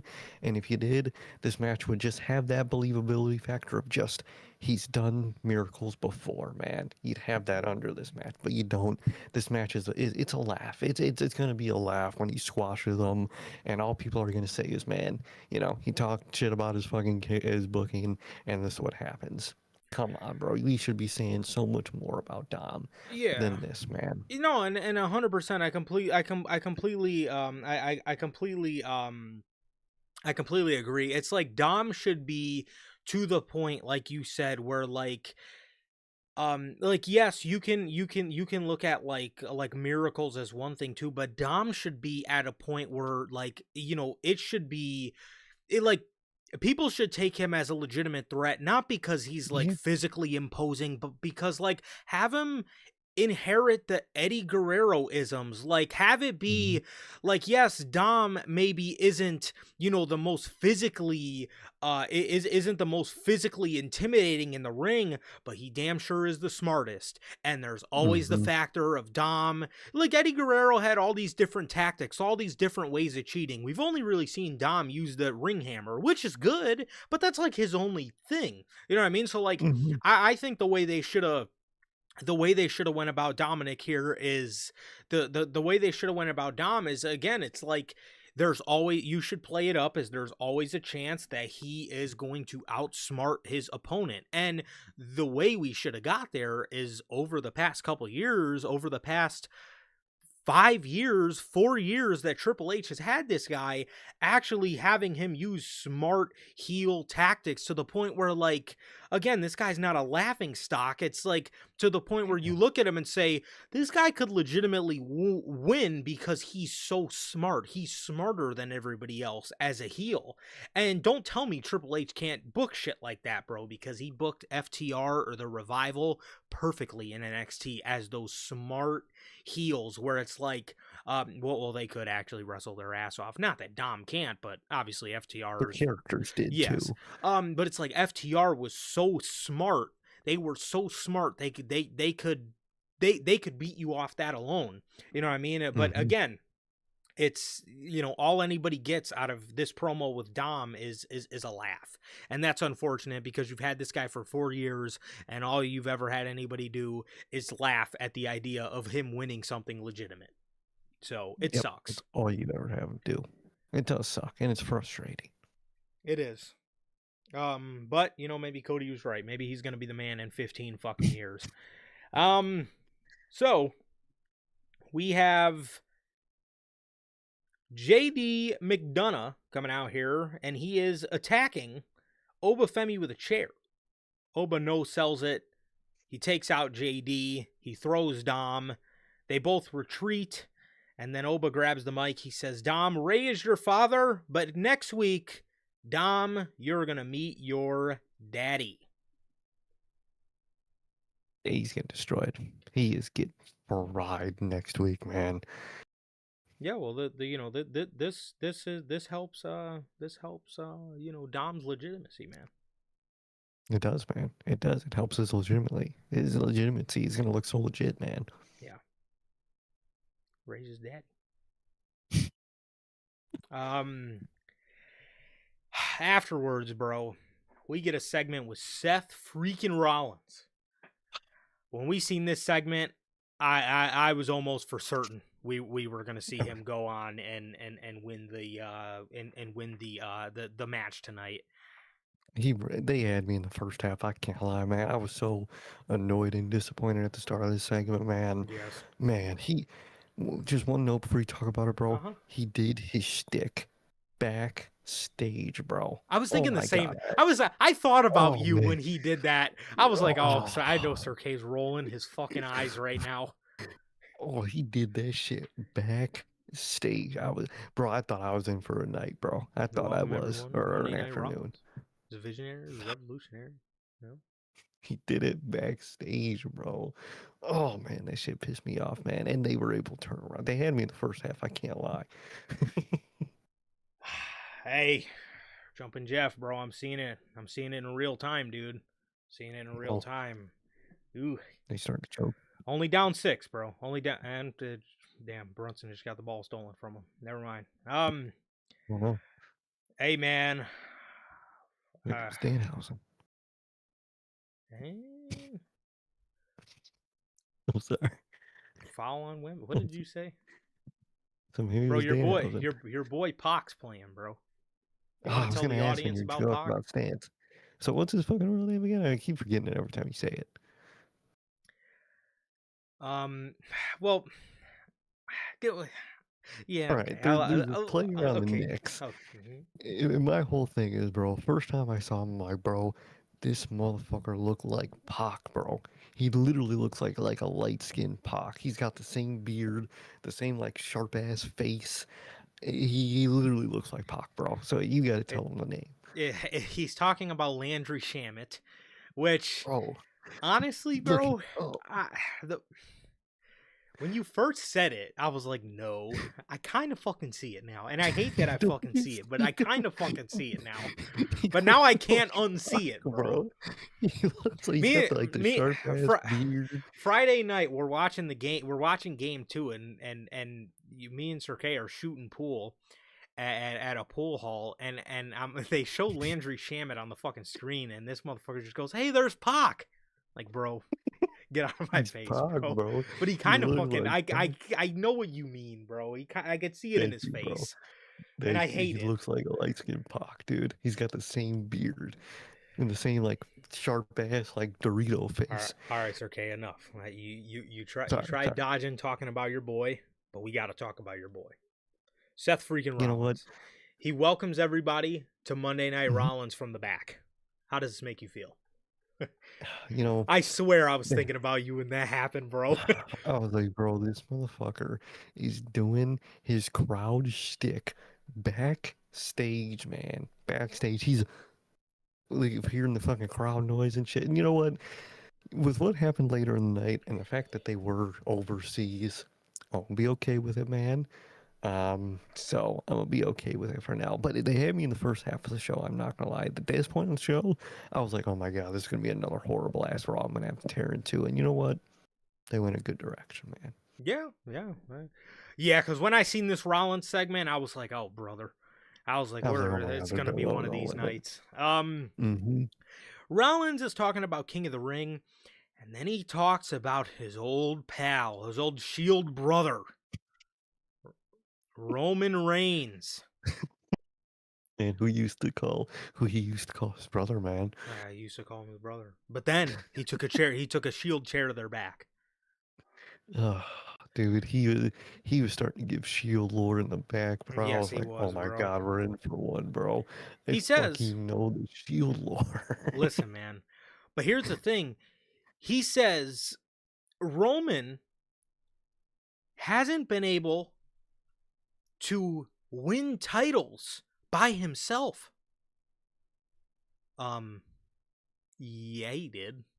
He won fucking this one by himself, you moron. What are you talking about? This is how you know this lure is outdated. He hasn't been able to win titles by himself. He hasn't won a championship in 2 years, and the one he just won 2 months ago, he won by himself. And the Jacob matches, he didn't have help. You won. Yeah. Like at the end of the day, bro, that fucking fact don't stick no more, man. Out of all things you could say, you could have had Seth say, now, this asshole has my title. I got history with him, and some of the history I got, he's trying to recreate with, another bloodline, anything like that. No, didn't even mention, the fact that he's basically remaking the bloodline again. But literally just said he can't win without help. Brother, his pay-per-view win and his 2 defenses were without help. What are you talking about? The fact is dead. Oh my god, bro. And then he says that Roman has the title that belongs to him. No, it doesn't, bro. No, it doesn't. It doesn't, bro. It Sick doesn't. of you holding that thing. You had to relinquish it, bro. You got hurt. You got hurt, bro. Your body can't run no more, bro. You're the definition of the Mox promo, man. Fragile mind, fragile ego, fragile body. That's you, bro. That is you. No disrespect, but that's low key you, bro.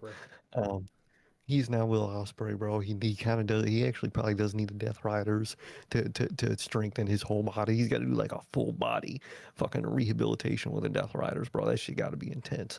But man, like that. This is why I don't want any type of Seth and Roman feud, man, because they're not gonna acknowledge. First of all, Roman had no character progression, so there's no new knowledge from his side, realistically. Yeah. And the Seth character progression, they're probably really not gonna fucking utilize either, man. It's gonna be the classic, man. I hate you because of Shield. I hate you because of the Bloodline. Boom, cinema. I'm dreading it now, man. And we'll get to it. And I know we're not going to get it at SummerSlam at this point.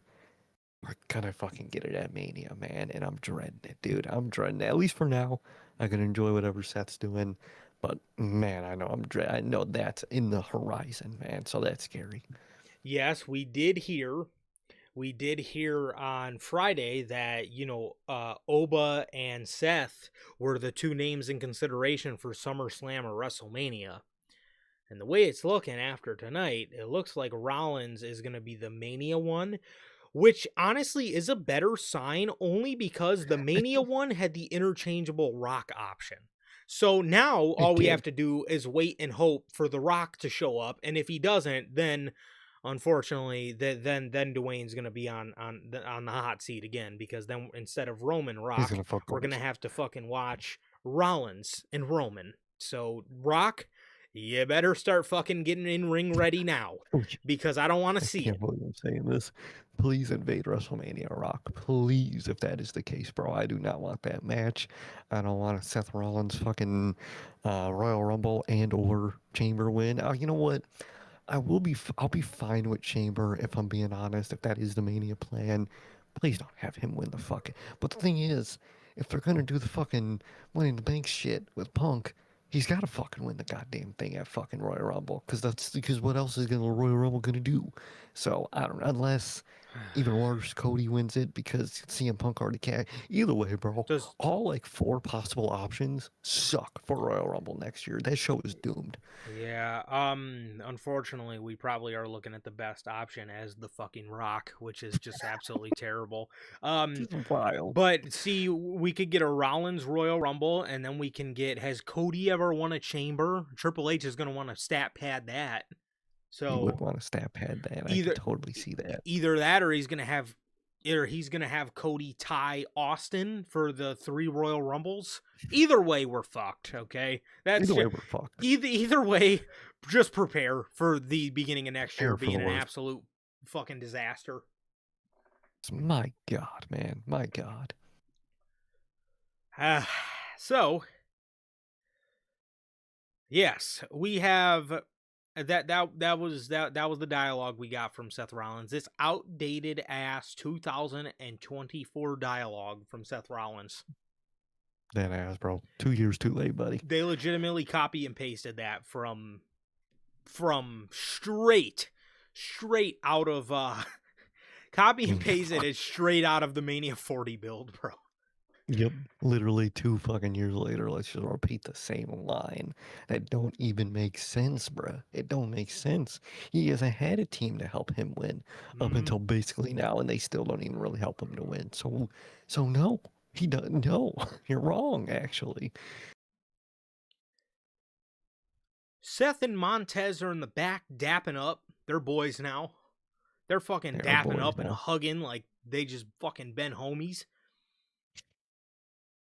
And the Usos walk up. Jay walks up, man. The pit bull is back. Jay Uso walks up. He's pissed. He tells He's Seth, pissed. hey, you better watch how you mention my family. Mm. Rollins then bickers back with them, and then Jay tells Jacob to get him. Jump on backstage because that would piss off Adam Pearce. Yeah. So Jacob's definition of getting him. He walks up to Seth, takes his glasses off, and then just says, nah, fuck this. He dead ass just walks off. He walks off. He don't care, bro. He don't care. I don't know who cares less about this feud, Jacob Fatu or me.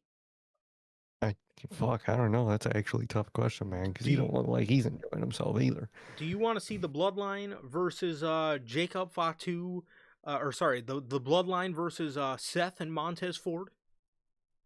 Dude, what is that? The anti-Bloodline group on Raw is going to be Seth, the Street Profits, and fucking LA Knight, dude.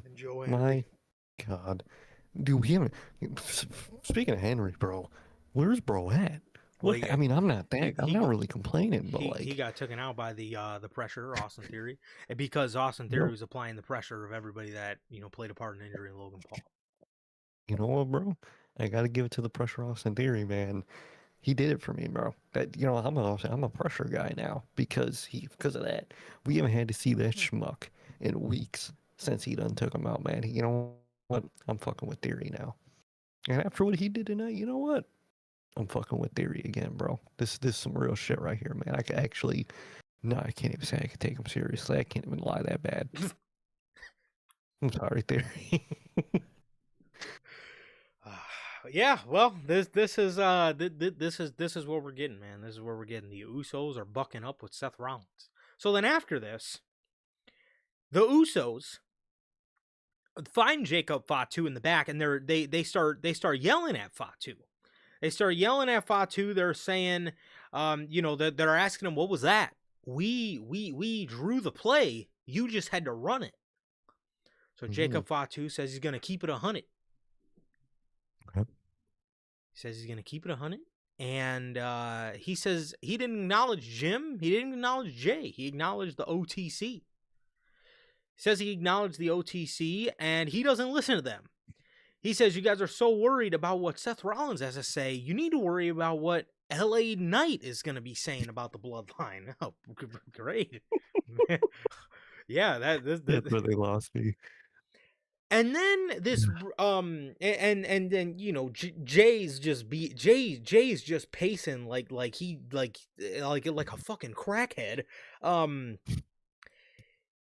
He then runs away, and Jacob Fatu walks off, and then this brings us to the LA Knight part of the promo, where LA starts talking about, he's out there yapping about the Bloodline, how they're back together, and yada, yada, yada. He then says... literally said that he's trapped in the Bloodline vortex, man. There was a lot of innuendos in his promo. Oh, dude, this shit got downright hilarious. Yeah, bro. He was talking about the Adam Pearce doesn't choose him, but the bro. Who is Adam Pearce? Who is we know Adam Pearce is a fill-in name for somebody else, bro. Yes. He says, I'm not saying Adam Pearce is in cahoots with the Bloodline. I'm just saying Adam Pearce, when I see him talking to Roman Reigns, it's very evident he likes Roman Reigns, and it's also very evident that I ain't one of his favorites. Is that Adam Pearce or is it Is it fucking Adam? Triple H? Fucking love LA Knight for that, bro. Because I was like, I know what you're saying, bro. I know what you mean by that. Trust me, I know it ain't Adam Pearce. Yes, he Bro got too says. much paperwork. Yeah, he's got a lot of paperwork. He's a busy man. He says he is unchosen, but the fans chose him. That's the problem right there. The Triple H, the WWE, really, if that can't happen, bro. The fans can't choose you; they have to. Bro. So next, Jey Uso interrupts him. Jey Uso interrupts him, man. He comes out to the ring and he gets in the ring and he decides to run it back.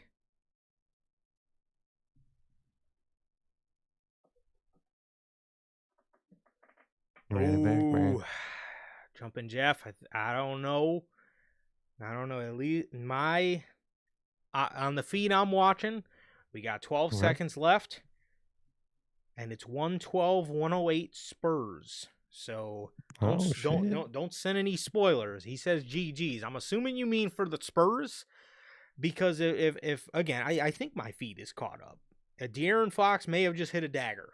He may have hit the dagger. But you gotta log in. I'm sorry. I don't know if they're gonna put all the weight on one of their bench rotation guys. We can't be throwing the shade on Pac, bro. Come on, man. How else we gonna know if he can make it or not? Unless he fucking fails right there. Jey Uso comes out and he starts running it back. LA Knight tells him, bro, what are you doing? And Jey Uso says, I keep hearing you run your mouth about my family, and I'm gonna show you Friday who I really am in this King of the Ring match. But for now, this is a warning shot. Bow. Ooh. Yes, bro. Bow. Yes, that's the shit I'm looking for. Warning shot. Wow. Fire shit right there, bro.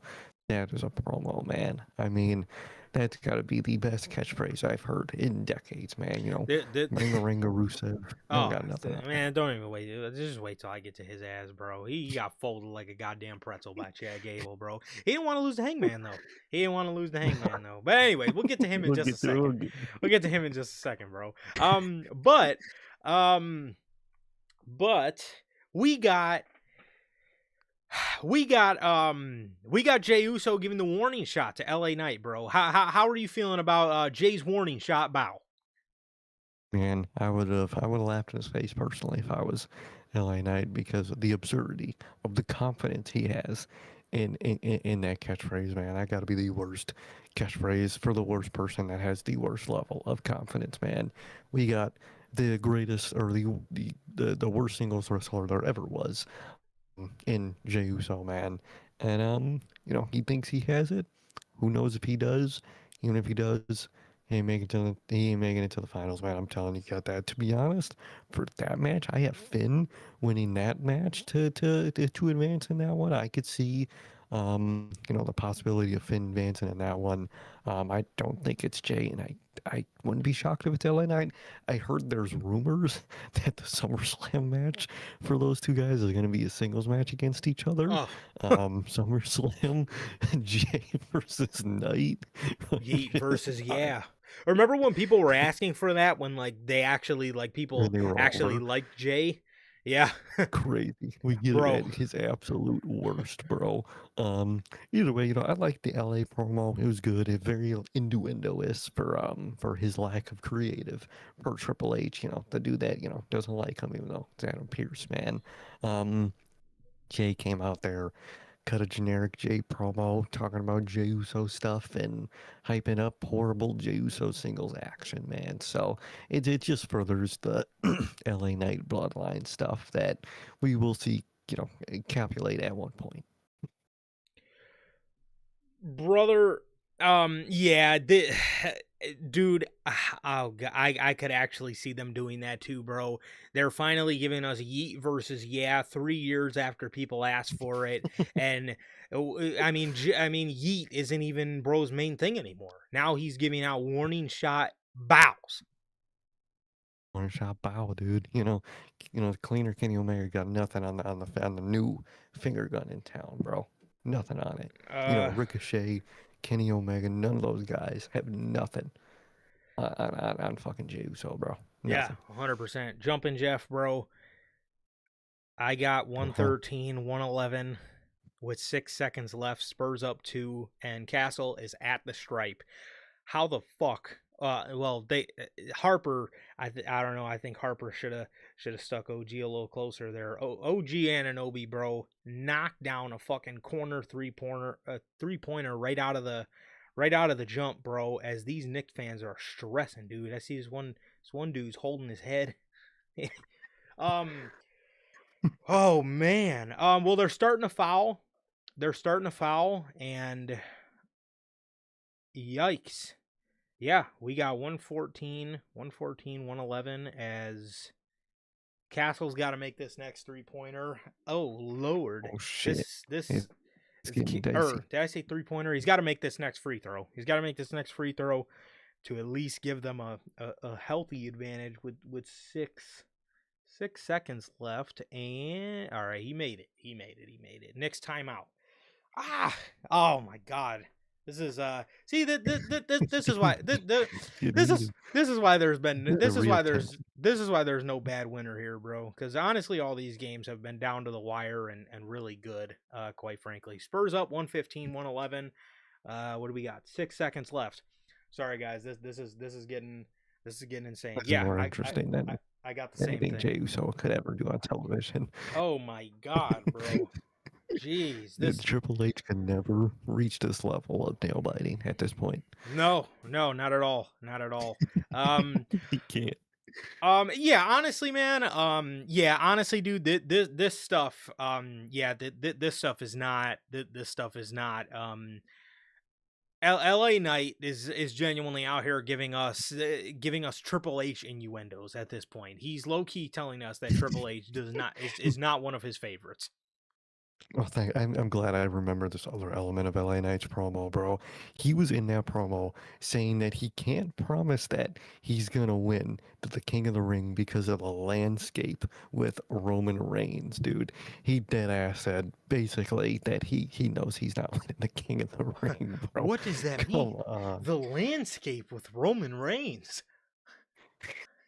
So in other It's because like in other words, my booker doesn't like me, and this is the I'm just gonna blame it on Roman Reigns. this is he literally went out there and said, "Yeah, I'm not winning this thing because of the Booker." Essentially, man, and it was great. Good lord, bro, that's wild that he has to go out there and say that.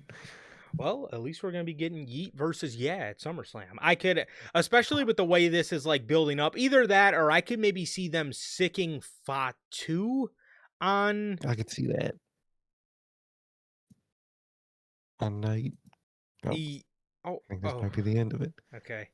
Mikel Bridges tossed up a three. It was a brick. I don't know who gets ball. I know. I.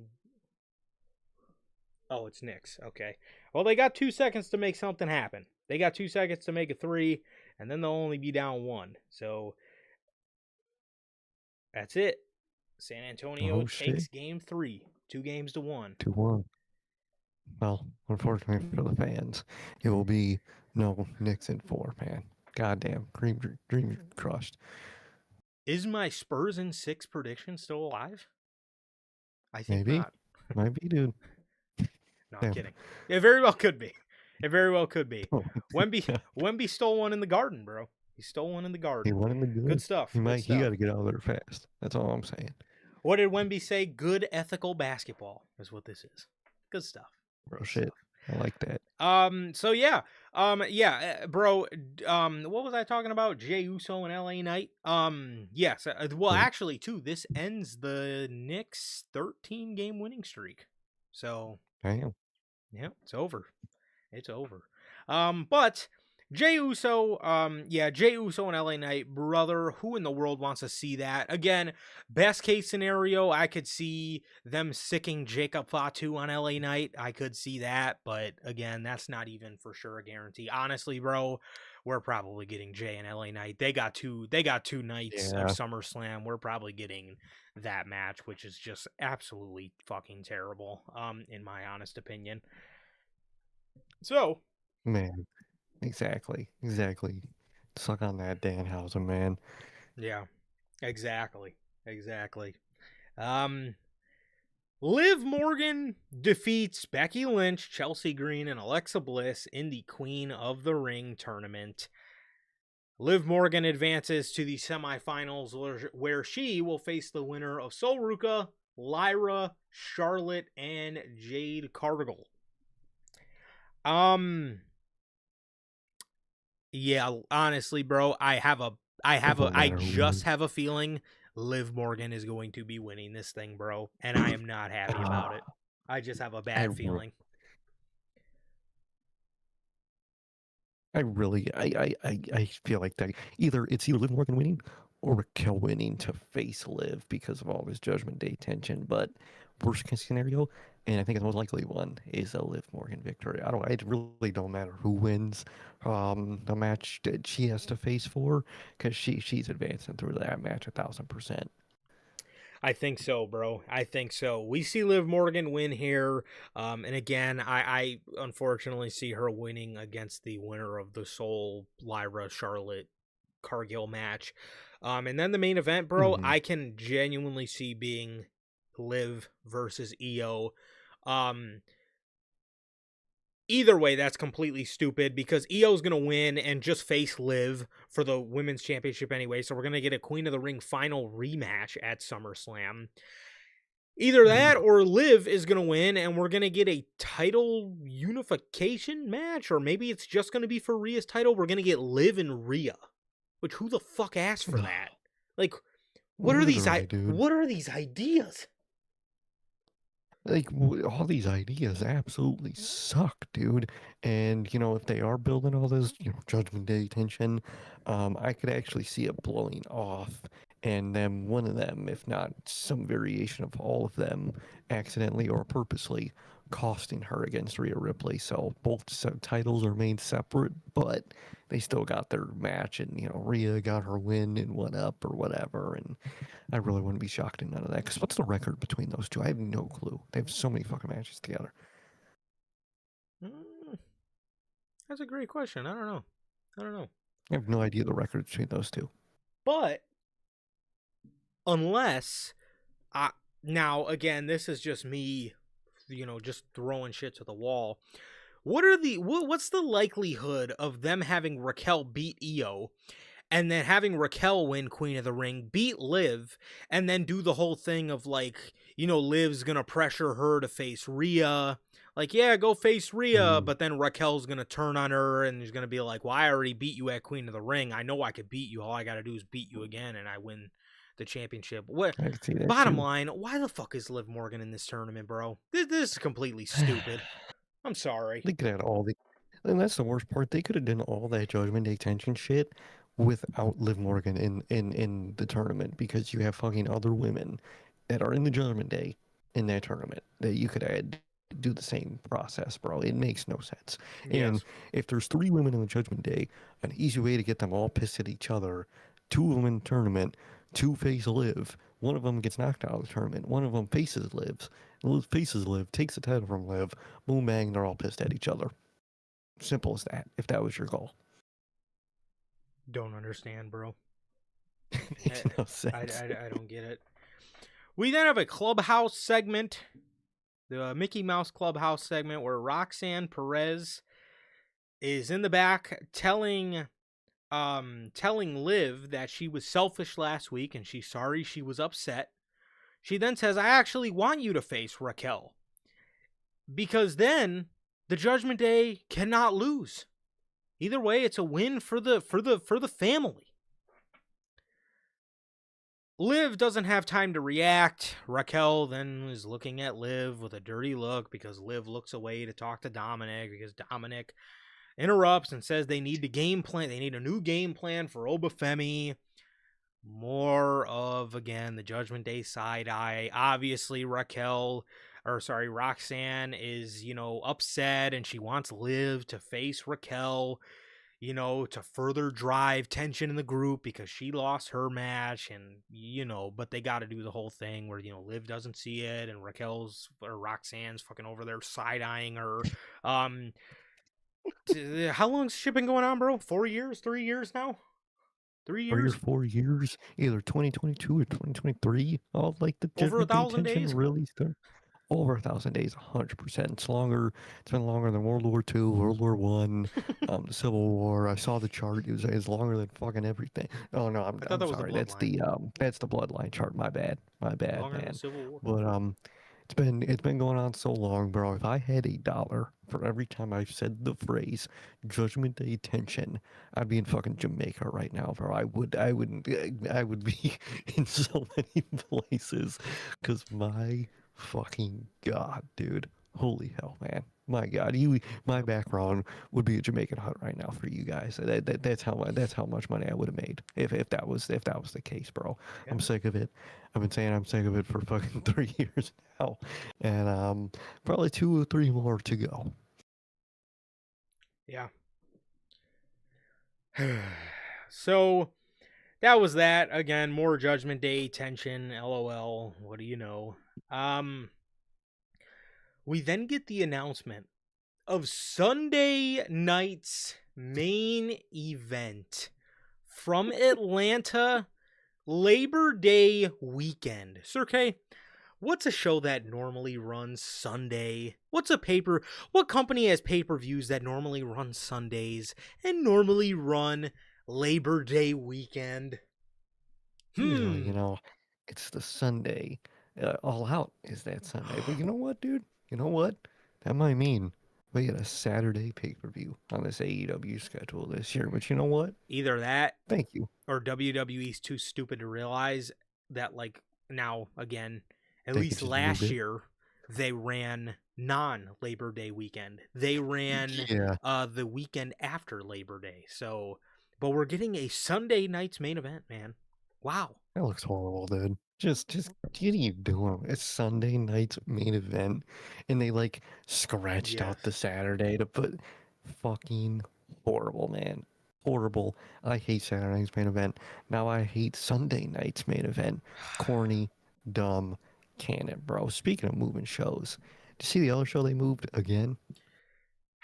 WWE has moved Money in the Bank from September because we have to prioritize Sunday night's main event. They have moved Money in the Bank back to October. So it looks like we're getting Crown Jewel early November, and then Survivor Series probably like 2 or 3 weeks later. Again, looks like we're going back to that. Unless they move Crown Jewel to December, which is probably the best outcome. That could be the best outcome, to be honest. But I feel like they're going to do one of their big Cena tournaments that are main event in December. So are you going to do both? Yeah. No, yeah, Like, you're right. like, You're right. Yeah. like, what are you guys doing here, bro? Unless they don't do the traditional crown jewel this year, where it's the champions versus champions. This is WWE though. They're gonna run that shit, dude. So they're just gonna have one of these shows is just gonna be back to back on another one of these shows, bro, and it's gonna be so stupid. And Yeah. they're already, well, I'm sure whatever War Games is going to be, it's going to be some stupid Bloodline versus anti-Bloodline group anyway. So you might as well just give it a 2-week build and call it a fucking day because that's probably all it's going to deserve anyway. The Bloodline versus the anti-Bloodline Envision group. Bro, I was actually thinking that, dude. That is the worst part. I feel like Seth and the baby faces are going to make an alliance with the Vision to face the Bloodline, bro. I genuinely think that is going to be the plan for War Games. It's going to be Punk, maybe or not maybe Punk, maybe they get Punk on that group to do like the Seth and Punk like reluctant friendship thing. If not, it's gonna be Seth, Knight, Braun Breaker, maybe, and like Bronson Reed and shit. I could totally see like a makeshift like we got a bigger enemy here in the bloodline type thing going on. Either way, it sounds like absolute hell. Yeah, that sounds like the biggest piece of dick and balls I'd ever heard in my fucking life, bro. That Dude, sounds absolutely terrible. and like Logan said, the other possibility of Bloodline versus MFTs Part Two, Well, that's even greasier dick and balls, bro. but well, the hardcore WWE fans will say, this isn't a part two. Because the first time we seen this, it was Bloodline versus Bloodline 2.0, or Bloodline versus Solo Sikoa's Bloodline. This time it's Bloodline versus MFTs. It's different. Imagine, bro. Imagine that's what fucking Solo is trying to recruit Royce Keys for this whole time. We don't even Oh, know. yeah. Why are they acting like Royce Keys is blood? Why Dude, is he Solo is like, man, trying I so called you, hard to bro? recruit. What? Why is he trying to recruit Royce Keys? Like, what the fuck is this? Why are they Oh, acting like dude. Royce Keys is a fucking member of the Hanawai family, bro? Why are You they ready for acting him to like be he an is Royce MFT? Fatu? Royce and He's gonna be with. Hawaii. He's gonna be on the MFT's team and War Games, dude. Either way, Oh, War God. Games already looks absolutely abysmal. Don't do it this year, and they're gonna do it, and it's gonna suck. I already know it. Yeah, it's gonna be so fucking ass. Um, Sol Ruka defeated Lyra Valkyria for the Women's Intercontinental Championship. Lyra went to go for her spinning heel kick, got caught up on the rope, and Sol Ruka hit a soul snatcher while Lyra was trying to get unhung from the rope. Actually looked pretty good. Did you notice they It was a moved good the sequence. camera angle at the end in case she fucked it up? 100%. They had I that was like, other damn. camera ready to switch to just in case, bro. Just Yep. in case. I was like, bruh. Kind They of were crazy. like, you know what? We gotta hide this with the ring post, just in case. That shit is just in case. That shit's hilarious, bro. So, solid defense for Sol Ruka. It was a very good match, and nothing happened afterwards or anything. It was just a regular defense. So it was a very good match by two women that hopefully will be one day the future of the women's division, and not riding the coattails of Charlotte Flair and Becky Lynch until 2043. So Unfortunately, that is probably they're gonna have to label a future until it's too late, bro. So you know how Triple H runs things, dude. mhm. So we got Chad Gable. Oh, my boy, My demon, bro. my demon. Him and Dragon off, dog. Those are my boys. They ain't doing shit with them. Ain't gonna do nothing with this man, but tonight was so nice. Chad Gable apologizes. First off in the night, he apologized to Penta.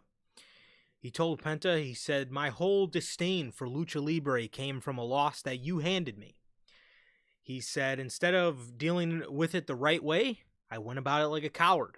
I wanted to mock your tradition. And he says, over the past year, I want you to know that I've really learned to respect the art of Lucha Libre. Penta accepts his apology, and he says, because you disrespected Lucha Libre, there's somebody more important you need to talk to. Gable says, I know. He understands, and he's good. He walks away. He's going to go talk to him. So then later in the night, he walks up to Rey Mysterio and Dragon Lee, who are in the back. He then apologizes to both of them, pretty much says the same thing. He respects Lucha Libre. He's sorry he mocked it, and he wanted to come to them like men and apologize to him. So Rey tells Gable, I thought this is very interesting. He tells Gable that he accepts his apology, but before he leaves, he wants him to know he has to apologize to a person that he wronged before the mask. Huh. Who could this be? Who could this person be, dude? Is it Sammy? Because he turned heel on Sammy? Could be Sammy. It could be Otis. I could very well see Otis too. Oh, that's who I good was kind of one. thinking. Yeah, I was thinking more Alpha Academy. Motherfucker. You guys are smart motherfuckers, man. Especially because they're about to lose Maxine in the Yes. dumbest possible way, but they're gonna lose her anyway and be So, sad. okay, that's great and all. My only question here: where's American Made? Where's I, where's Julio? maybe they're gonna do a thing where maybe They're gonna get released. maybe they keep him in. Come on, bro. Yeah, man. I actually wouldn't fucking doubt that, unfortunately, man. But maybe they're gonna do a thing where they stay heel and are like disappointed in Gable and kind of and they like give up on Gable and maybe they maybe they're going against Gable and Gable gets the backup and old friends he finally apologizes to in Alpha Academy. I could see something like that going on. I'm not gonna lie. I wouldn't mind Gable apologizing to them. They put him back with them too, man. That's fucking ass. He's I'm back where he sorry, started. bro. That's so He's fucking back where he ass. started. Like, maybe you could do the wholesome moment if Chad Gable wins like an IC title or something. They can come out and like give him a hug and acknowledge him, and just acknowledge like, hey, like we're happy for you, man. We're happy you finally did it. But like, I'd be okay with him apologizing to them. I think there's some story you can tell there. If they put that group together, that's fucking ass. And then what? What are we gonna get the Alpha Academy going up against the fucking Vision after Maxine Dupree turns on them? Are we gonna fucking like what the fuck? Like what is that? What Hey, is man, that? you don't want to see Gable in the Vision Vortex, bro? You don't want to see that? Maybe he's gonna join the Vision. Did you man? Oh, Actually, oh, no. like on paper, Him with the him bronze, him with I the would fuck bronze with. and the pressure, the man that calls himself the pressure, because he finally realizes the pressure of becoming a WWE superstar and he wants to apply the pressure of what happened to his blood brother Logan Paul. Austin Theory, it could be something. And Maxine Dupree, Yeah, Maxine Dupree, man, maybe. But yeah, dude, I'm in the same boat.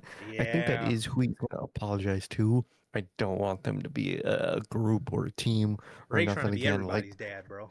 Gonna he really apologize trying to be a before the mask. he's really he fucking lost his son essentially, and he's trying to be everybody else's dad, bro. Trying to be his But dad. I'm with Jeff on this one. I want Chad to be solo for now, bro. Please, I want bro. him to be on his own, and I would like him to. You know what?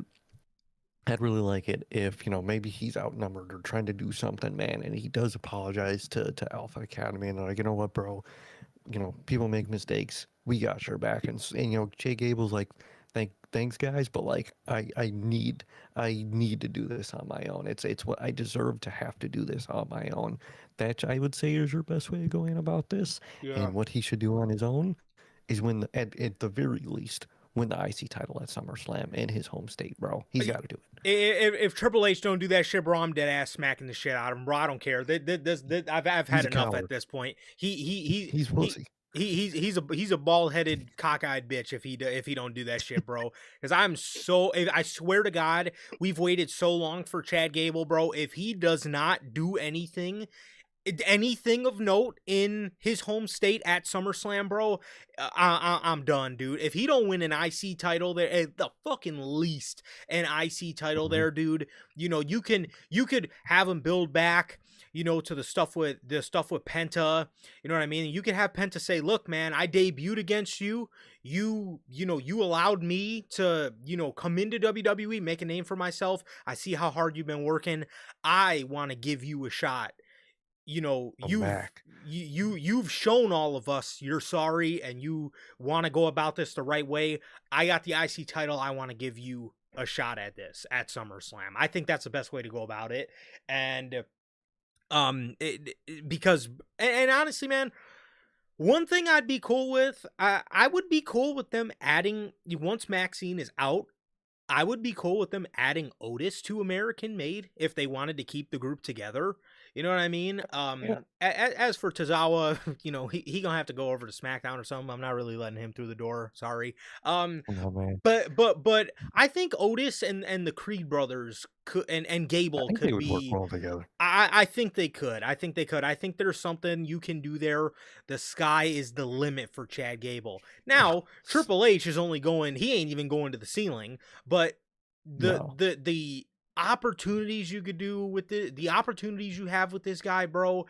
This dude is Kurt Angle reincarnated, bro. I like, and I've been saying this for years, bro. There's Mm-hmm. nobody on that roster, and you could quote me on this. I'm standing by this, bro. There is nobody on that fucking roster that is as smooth as Chad Gable. Not a fucking soul on that roster is as smooth as Gable, bro. That man is one of the most fluent wrestlers I've ever watched. Please do something with this fucking guy, man. Please. This dude is a phenomenal heel. He's a phenomenal fucking Mexican luchador, and he's a phenomenal babyface, bro. Anything Mm-hmm. you put him in, he will excel. And if you don't do nothing with him, man, I gotta slam Paul's head on the desk, bro, because this is Yeah. getting ridiculous at this point. 100%, man. You have the biggest alley-oop for the easiest shot in the world for the game winner here, bro.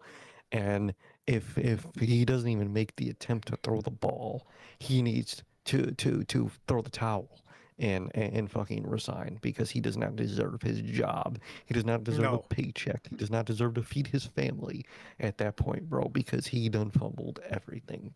Um, Gable, he needs to. I like what they did tonight with this, and I like the possibilities of him going up, apologizing to all the people he's wronged and all that. But if your goal isn't the IC title for him at SummerSlam, you went completely wrong, and you're completely missing, at the very least, the least thing you should do, bro.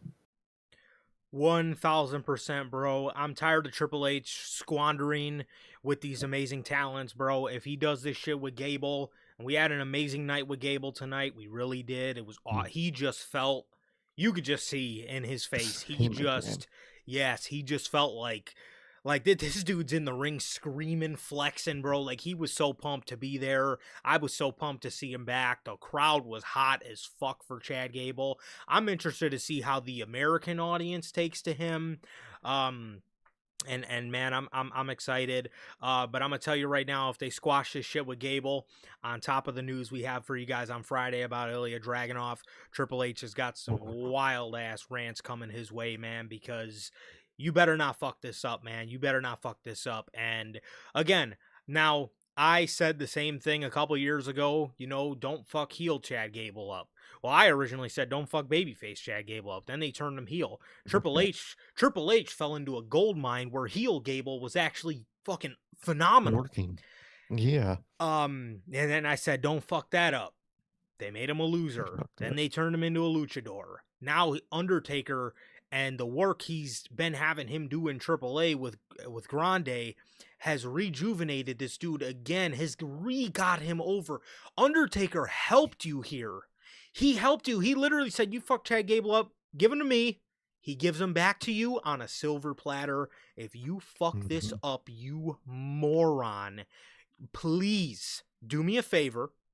Take your headset off, stand up, stand on top of the fucking chair, make an announcement in Gorilla, say, "Everybody, I officially resign because I'm the dumbest fucking booker on the planet. I don't deserve my spot.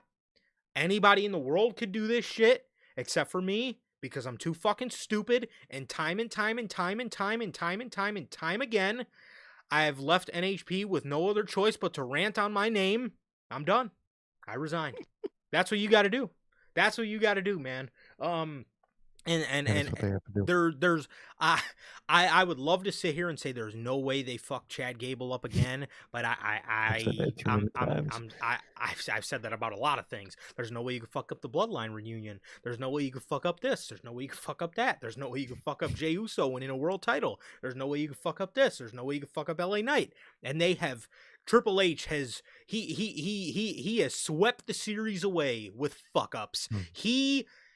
He's damn good, I gotta say, because he manages every time in the sign of adversity to just fuck it up. Exactly, man. If when he's in the face of adversity, he fails every time, man. Yep. Never fails to fail in the face of any problems, man. He will fuck up any and anything he can get his hands on, man.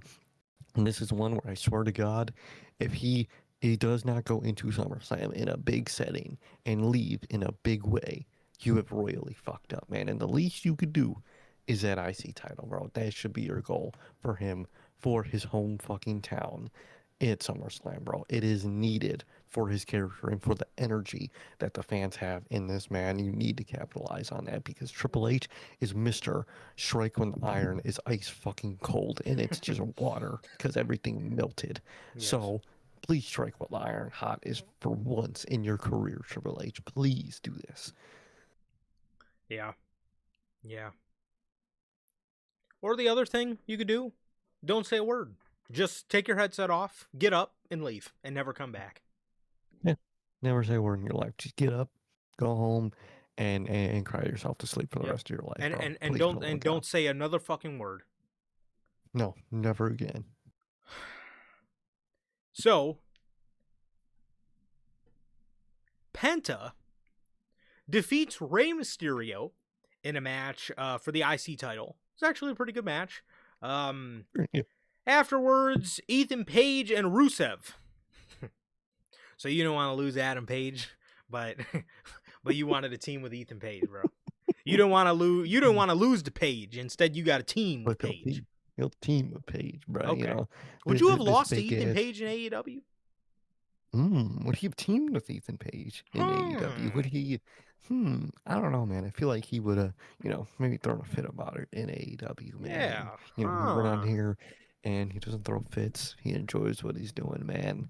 And he's doing the generic heel, ripping off luchador mask gimmick, man. But this is the creative he fought for, man. A real fucking fraud ass demon here, man. He is a Fake ass fraud, demon. fake fucking demon pretender. Yep. All the words under the fucking book. This man he's a fake demon. He's trying to get his stupid catchphrase over.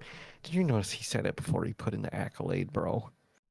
Yes, he says it during his entrance too. Bangaranga Rusev. Bangaranga It's not loser. over. Bangaranga, I should have just went back to AEW. Go back to Rampage, bro. You ain't doing Bro, nothing. go back to Rampage, bro. He's a desperate loser, desperately trying to get a dumb catchphrase over. That's not going to get over, bro. This Should have is what stayed you said, in bro. This AEW is at what this you point. said, dude. This week Everybody feels like a walking catchphrase, and this motherfucker thinks that he's gonna get capitalize. Bangaranga Rusev over.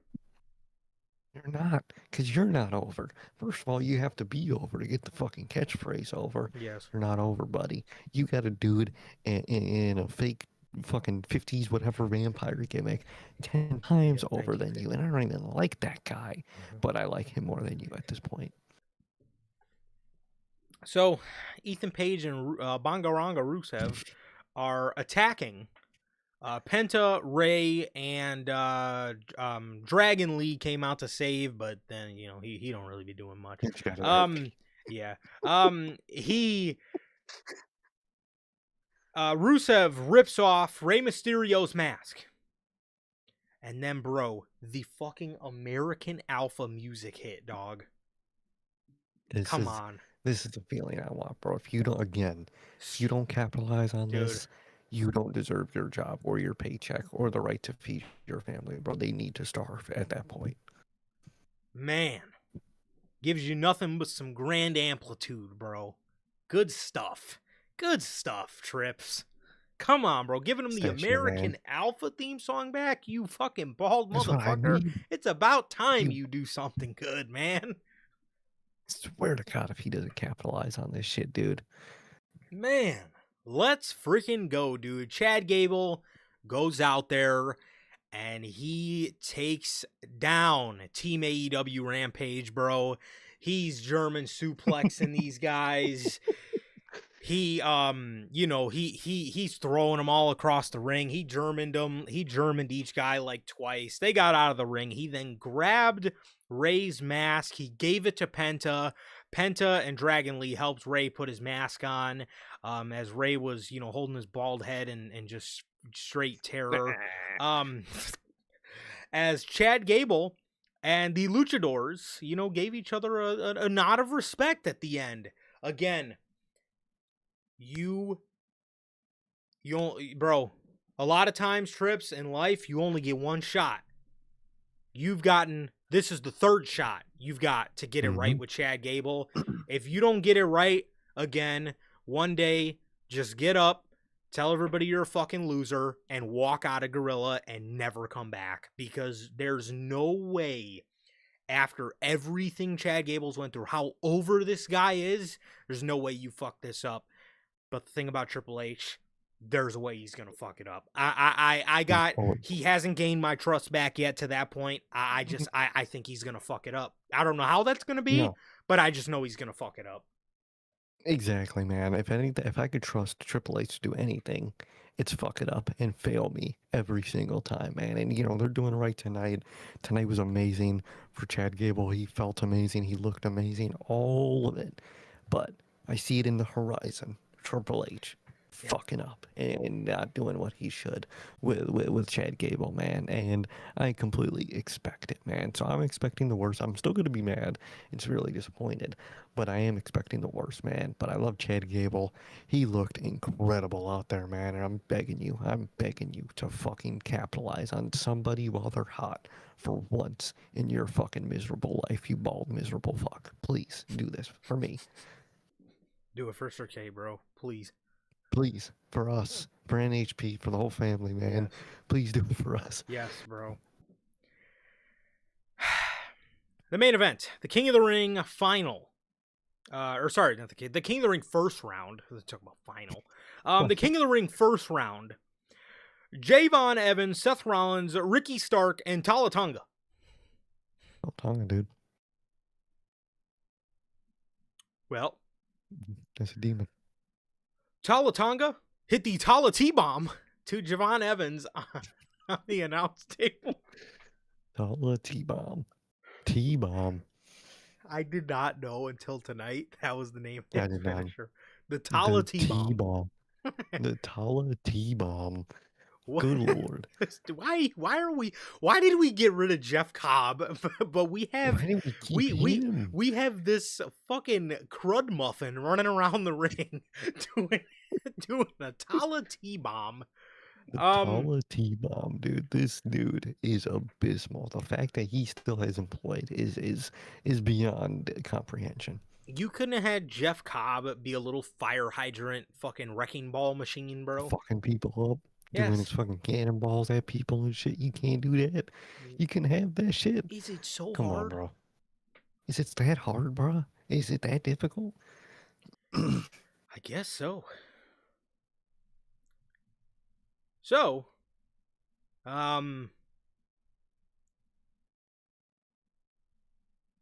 Rollins then gave a stomp to Ricky Saint, and he was going for the cover. And in this moment, the man, known as the Pressure, because he finally understands the pressure of becoming a WWE superstar, the man that's applying the pressure of what happened to everyone that was involved with injuring his brother, Logan Paul, Austin Theory, broke up the pin. Rollins then turned around to a Braun Breaker spear. Ricky Saints looked like an absolute scrub. He thought this was his moment. He really thought this was his time to shine. He went to go for the cover on Rollins. Javon Evans ran right past him and hits him. He jumps up the rope and hits him with an OG cutter. And he pins Javon Evans pins Ricky Saints to advance in the King of the Ring tournament. So it looks like we're saved for SummerSlam because Javon advanced. But it does not seem like it doesn't seem like we're going to be saved for WrestleMania unless The Rock comes back. If The Rock comes back, I guess we won't be getting the Rollins match, but it looks like Rollins won't be getting King of the Ring, which I'm very happy with. I'm very happy to say that I was fucking wrong because God, dude, I'm so happy I'm wrong. I was terrified. I was absolutely terrified. I've never been more ecstatic to say I'm wrong. I am so glad Seth Rollins is knocked out of the King of the Ring tournament, and they did it in the perfect way. Obviously, have the Vision screw him. It makes sense with the storyline they're portraying with the newly found brotherhood of Seth Rollins and Montez Ford. It just makes all the sense in the world, bro. Seth Rollins does not need to win a King of the Ring tournament. Again, this does not No, save us from the Rollins Romans Mania match if The Rock says he's not doing Mania. So we could very well be looking at a Rollins Royal Rumble win after all. But we don't got to worry about that till next year, at least for now. At least for now. We will be, we are free from a Seth Rollins King of the Ring victory, but Javon Evans wins, and he will be facing the winner of Warning Shot, Bao Jey Uso, LA Knight, Royce Keys, and Finn Balor. Creative Wasteland Finn Balor. So he'll be facing the winner of that match, and then obviously I'm assuming it's going to be Obafemi going to the final. A best case scenario, bro, maybe Obafemi wins this whole thing and then they do the Brock match at Madison Square Garden for Saturday night's main event. I could see that. I could see Maybe. that. Maybe, that's like Oba's probably gonna lose at SummerSlam, but like he did beat Brock right before, so maybe it's everything's gonna balance out. To me, genuinely, I don't even care if he beats Roman. I just want him to get the match at SummerSlam and Mm-hmm. get King of the Ring under his belt. I want That's really what I'm in for this for, bro. Yes, I need to Obviously, see Roman interacting with other people. that's exactly like that's what I want, dude, and that's what I want for Oba too, man. I want him to have King of the Ring. I want him to interact with Roman again. You don't even need to beat him. I personally, if I was doing the show, I'll make him beat him. But that's just me. You don't need to, bro. For me, I genuinely just want the very least him to win King of the Ring, and I think it's looking pretty likely now, man. So that excites me. I like that a lot, man. I think you do a lot with that, man. I really hope they go that route. I'm very shocked, very happy, and I'm very thankful I was wrong in Seth Rollins winning the King of the Ring, man. Thank God. Like you said, I mean, we're probably just going to get it for Mania, but hey, that's a problem for future NHP, bro. That ain't a problem for us right now, man. So, Oba, it looks like Oba is going to win the King of the Ring, and I'm very happy for that, man. I hope that's the plan. I hope that's the course of action. And we'll see how the Brock match like intertwines and all of this. It's before, again, maybe I still have this feeling that Brock isn't going to retire at SummerSlam. So I could very well see him attacking him during the title match that he has and screwing him over for that. Um, and at that point, you know what? I'm going to say this, bro. If we have Brock after SummerSlam still up until Mania when Gunther would probably retire him. One match you could do in between them is a Gable match. That's a match I would like for Brock, man. That's a big dream. Is it gonna happen? No, but would I love it? I would love it, man. Triple H is too cowardice though, man. But either way, Seth lost, and I'm very happy, man.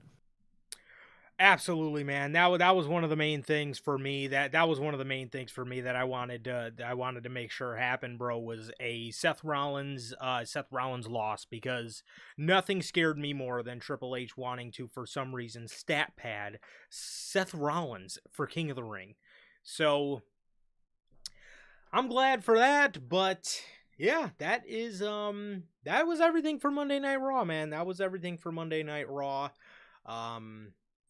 And yeah, that is going to do it for this edition of Unscripted. Also, I also wanted to send condolences to the family, the friends of Bulls, former Bulls player, former Bulls announcer, Stacey King. Just wanted to, again, real quick before we get out of here, man, send my condolences to him and his family, man. What an announcer, bro. The Bulls announcers are have always been iconic voices of Chicago, man.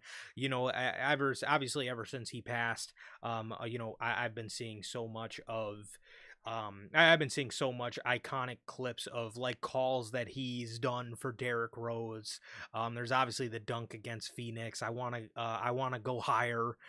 Such a dope call. And such a dope announcer. And your voice will truly be missed. A voice that is just, again, godfathered into Chicago Bulls history, man. So rest in peace to the late legend Stacey King. Truly, rest in peace to the late legend, man. Truly a Chicago legend. Rest in peace. Yes, sir, man. And yeah, that is everything for NHP Unscripted, man. This has been episode 303. Thank you guys, as always, for joining us, man. We got Manager Logan, we got OG, we got my guy Jeff, bro. Thank you guys, as always. And yeah, that is gonna do it, man. Spurs take game 3, man. So they're still down 2-1, but we will have to see. We'll have to see. I believe the next game is on Wednesday. So we will have to see, man. I'm excited. But yes, that is gonna do it for this edition of NHP Unscripted. Thank you guys as always. It has been nothing but a pleasure for my Johnny. And it's okay. And that is gonna do it. Ladies and gentlemen, thank you guys so very much for joining us. With that, please like, comment, and subscribe, and we'll see you all on Friday at 12 p.m. Central with the news. Peace.